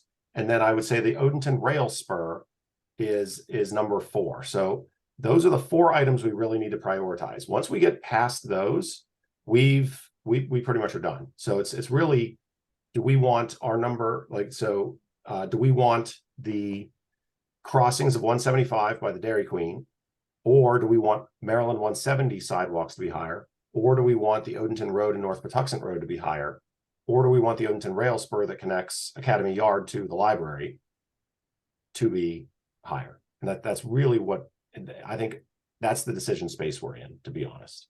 So that's why I was saying that I feel like the Academy Yard ones are the most likely to be done. To me, that where it is right now, that's the priority to keep it at, and move the 175 to the top of this page. The Odenton rail spur still says on the right that feasibility hasn't even yet been determined. So I feel like that's not above those things. So I feel like it's in a good order already if we just move that upgraded a new bicycle to the top of this page. One of the difficulties with this spur and using it as the hiker trail is that State Highways refuses at this point to give a crossing from one side of 175 to the other. So that is the issue when using it. You'll hear more about this next month when Academy Yard comes in to present. Yeah, that'd be a good time. Yeah. Okay. All right. So Chad, you have your hand up. Yeah, not to get too off track, I just wanted to clarify, is that Odenton Avenue, is that the street that's supposed to go behind the EUL parcel? No, I think you're referring to the Town Center Boulevard extension. Yeah. Okay. Those are different projects? Yes. Okay, thank you. Okay, so the proposal from what I've heard so far is we have bus stop improvements, then Pine Street extension, then Maryland 170 streetscape, then the upgraded and new bicycle and pedestrian crossings. Then we have the Odenton Road and North Patuxent sidewalk, which is, that one. Then Odenton Rail Spur, then the shared use path, then Odenton Avenue, then the Nevamar. That was very good, Jason. Yeah, I couldn't repeat that. What was that kid's game that used to play where you have to guess what's where? I think you'd be great at that. The match game. Yeah, there you go. Thank you. What I'm trying to do is absorb everything you guys are saying, and I'm shifting it around based on the conversations. That's the summary of what I heard. So if everybody's okay with that, I can send that to Mark and Sam, and that's what you will see at the next discussion. Okay, let's do that. Okay. All right. So I think that we have successfully gotten through this then. So basically the way this will work is they're gonna take all the adjustments and changes. I expect that we'll get a copy of this in our email once they get through. So another draft. that we then will provide any other like administrative corrections. And then at the next meeting, we have to approve an annual report. So that's September. We need to actually vote on the annual report in terms of getting it, of acknowledging its existence and putting our stamp on it, says, yes, go for it. So that way the county can meet the timelines that they have for this document to get it out. Sounds good, Jason. Jason, Okay. I think we do have Mark still needs to talk on the Yep. current development projects. Correct. That is next on the agenda. Yep. Okay, are you ready? No. Okay, so again, I'll move fast because I've been providing these updates every 3 or 4 months or so. So your last one was in April, even though we didn't meet, I did provide that information over email. And again, all this information is published up on the website. If you go to aacounty.org/OTC, we've got our new redesigned website, but now on the left side is where you'll see that link for development projects.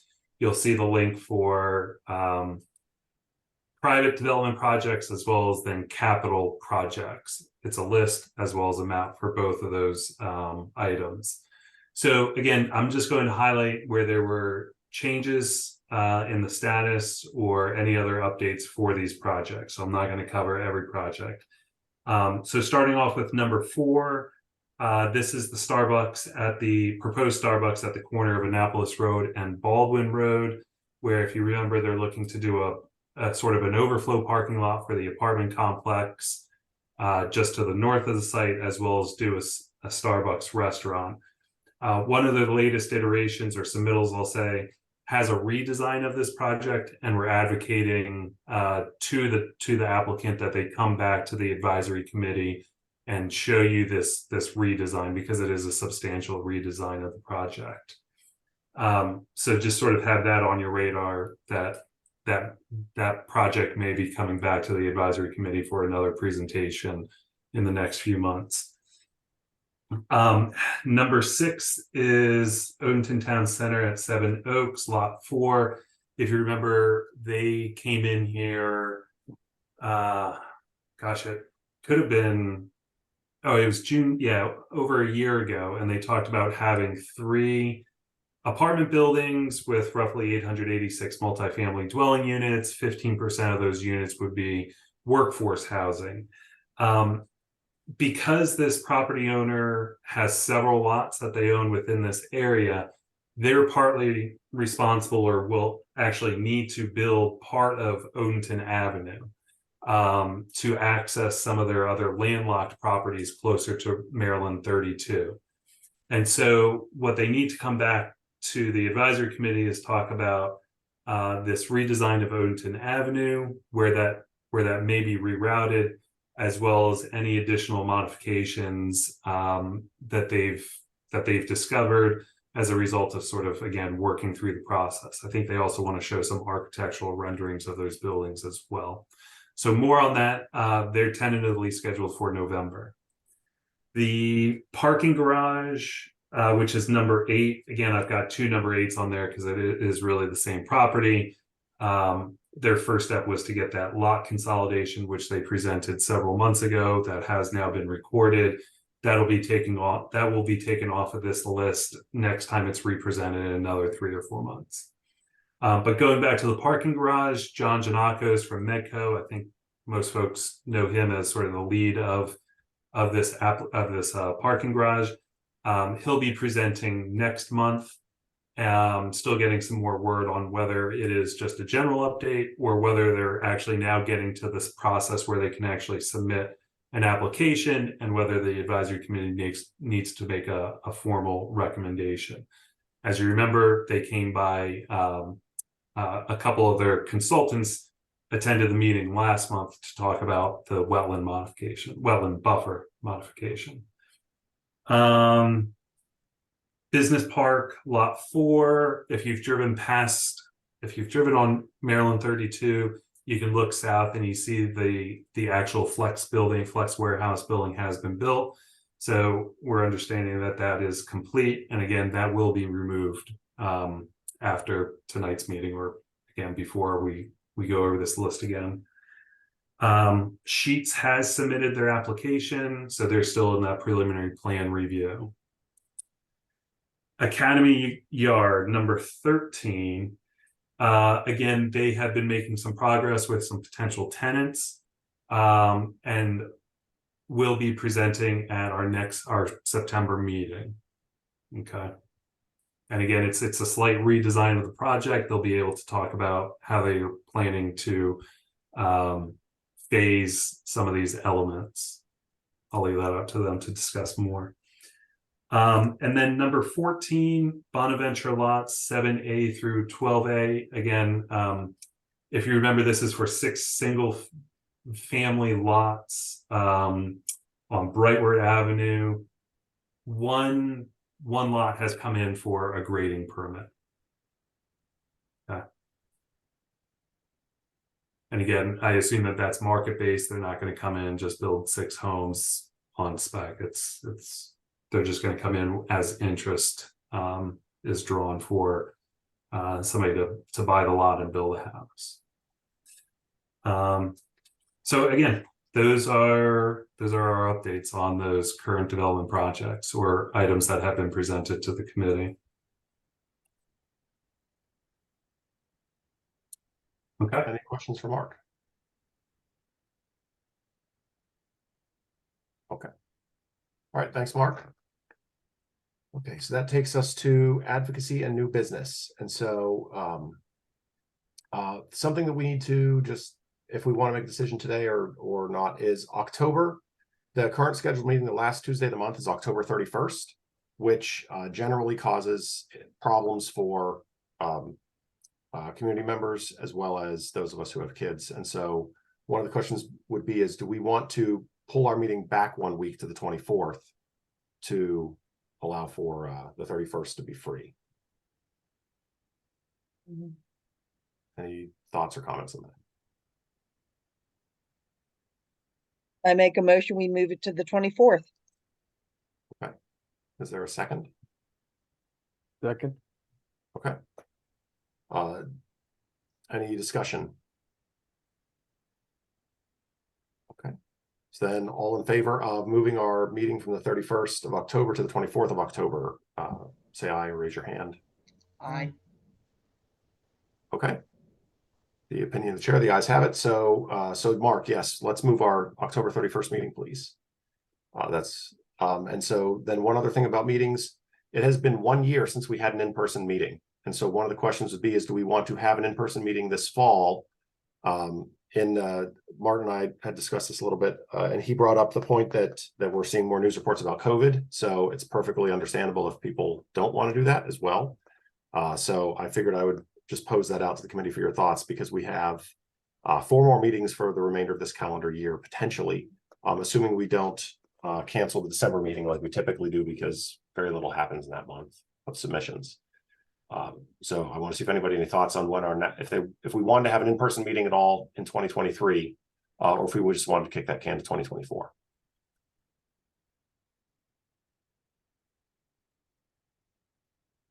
Something to think about. Don't have to have an answer now. Yeah, I was just saying I'm indifferent. It's hard to know when there's such a COVID potential again. Yeah. Right. So something to think about. We can talk about it later on. That's all I had on our new business. There's Odenton Day is coming up. So Mark did send us a flyer for that. And so hopefully you saw the flyer. So that is Mark, can you remind me when Odenton Day is? It's just it's put on by the Greater Odenton Improvement Association. It's at the Odenton Volunteer Fire Company. Brings together just organizations and folks set up tables. There's some county organizations or county departments that are there just sharing some information about general information or any sort of exciting projects that folks have. Okay, perfect. So yeah, that's coming up. And so that's all I had in terms of the list for new business. Anyone have any advocacy or new business they want to bring up to the committee? Okay. All right, so then we go over to our general public comment. We have a number of the public here. So we have 5 more members still here. Is there anyone from the public who has any comments for the committee? If so, just raise your hand so we can flag. Okay. So I saw Jerry, your hand is up first. I think you should be able to unmute yourself once you're able. Yes, can you hear me? Mm-hmm.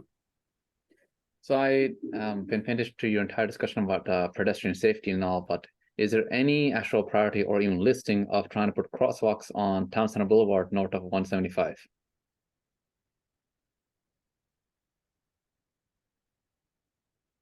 So right now we don't have anything in our priority project list for crosswalks. I know there was a study that I thought I think the county was going to do regarding that crosswalk at Hale Street.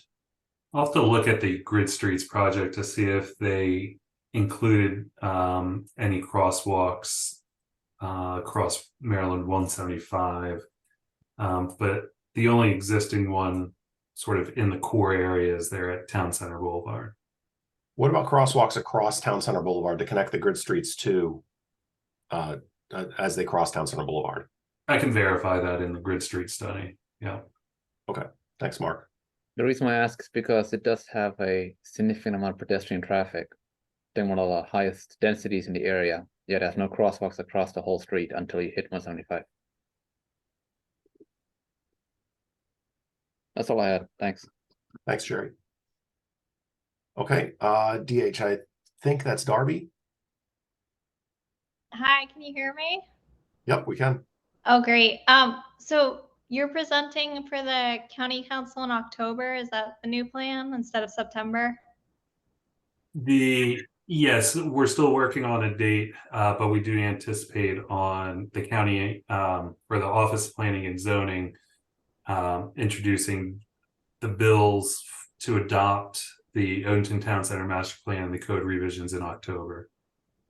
Okay, thank you. Thanks, Darby. Anyone else from the public have comments? It looks like there was one in the chat about if the committee will be presenting to the Anne Arundel County Council in October. Yep. I think that's what Darby just asked, right? Yep. Oh, sorry. Okay. Yep. So we're good there. Yes, we answered that. So yes, it's going to be October. Don't know exact dates yet. We answered the crosswalks question from Jerry, so we're good there. And the rest are just comments. So, okay, if there are no others, I'll bring it back to the committee. Any other final conversations or thoughts from the committee? Yeah, Jason, this is Martin. Just want to reach out to Sam and thank him for putting together the report. It's nice work. So thanks, Sam. Beat me to it. Yeah, And I love you, Martin. me too. Appreciate it, guys. Thank you. You're welcome. Great work, Sam. Thank you. Okay. So I will entertain a motion to adjourn. Second. Somebody has to make a motion to second it. I'll make a move. Okay, Martin and Stuart seconded. All right, any objections to adjourning at 8:49? Okay, so without objection, we are adjourned at 8:49. Thank you, everybody. Have a great rest of your night. You too. Bye-bye.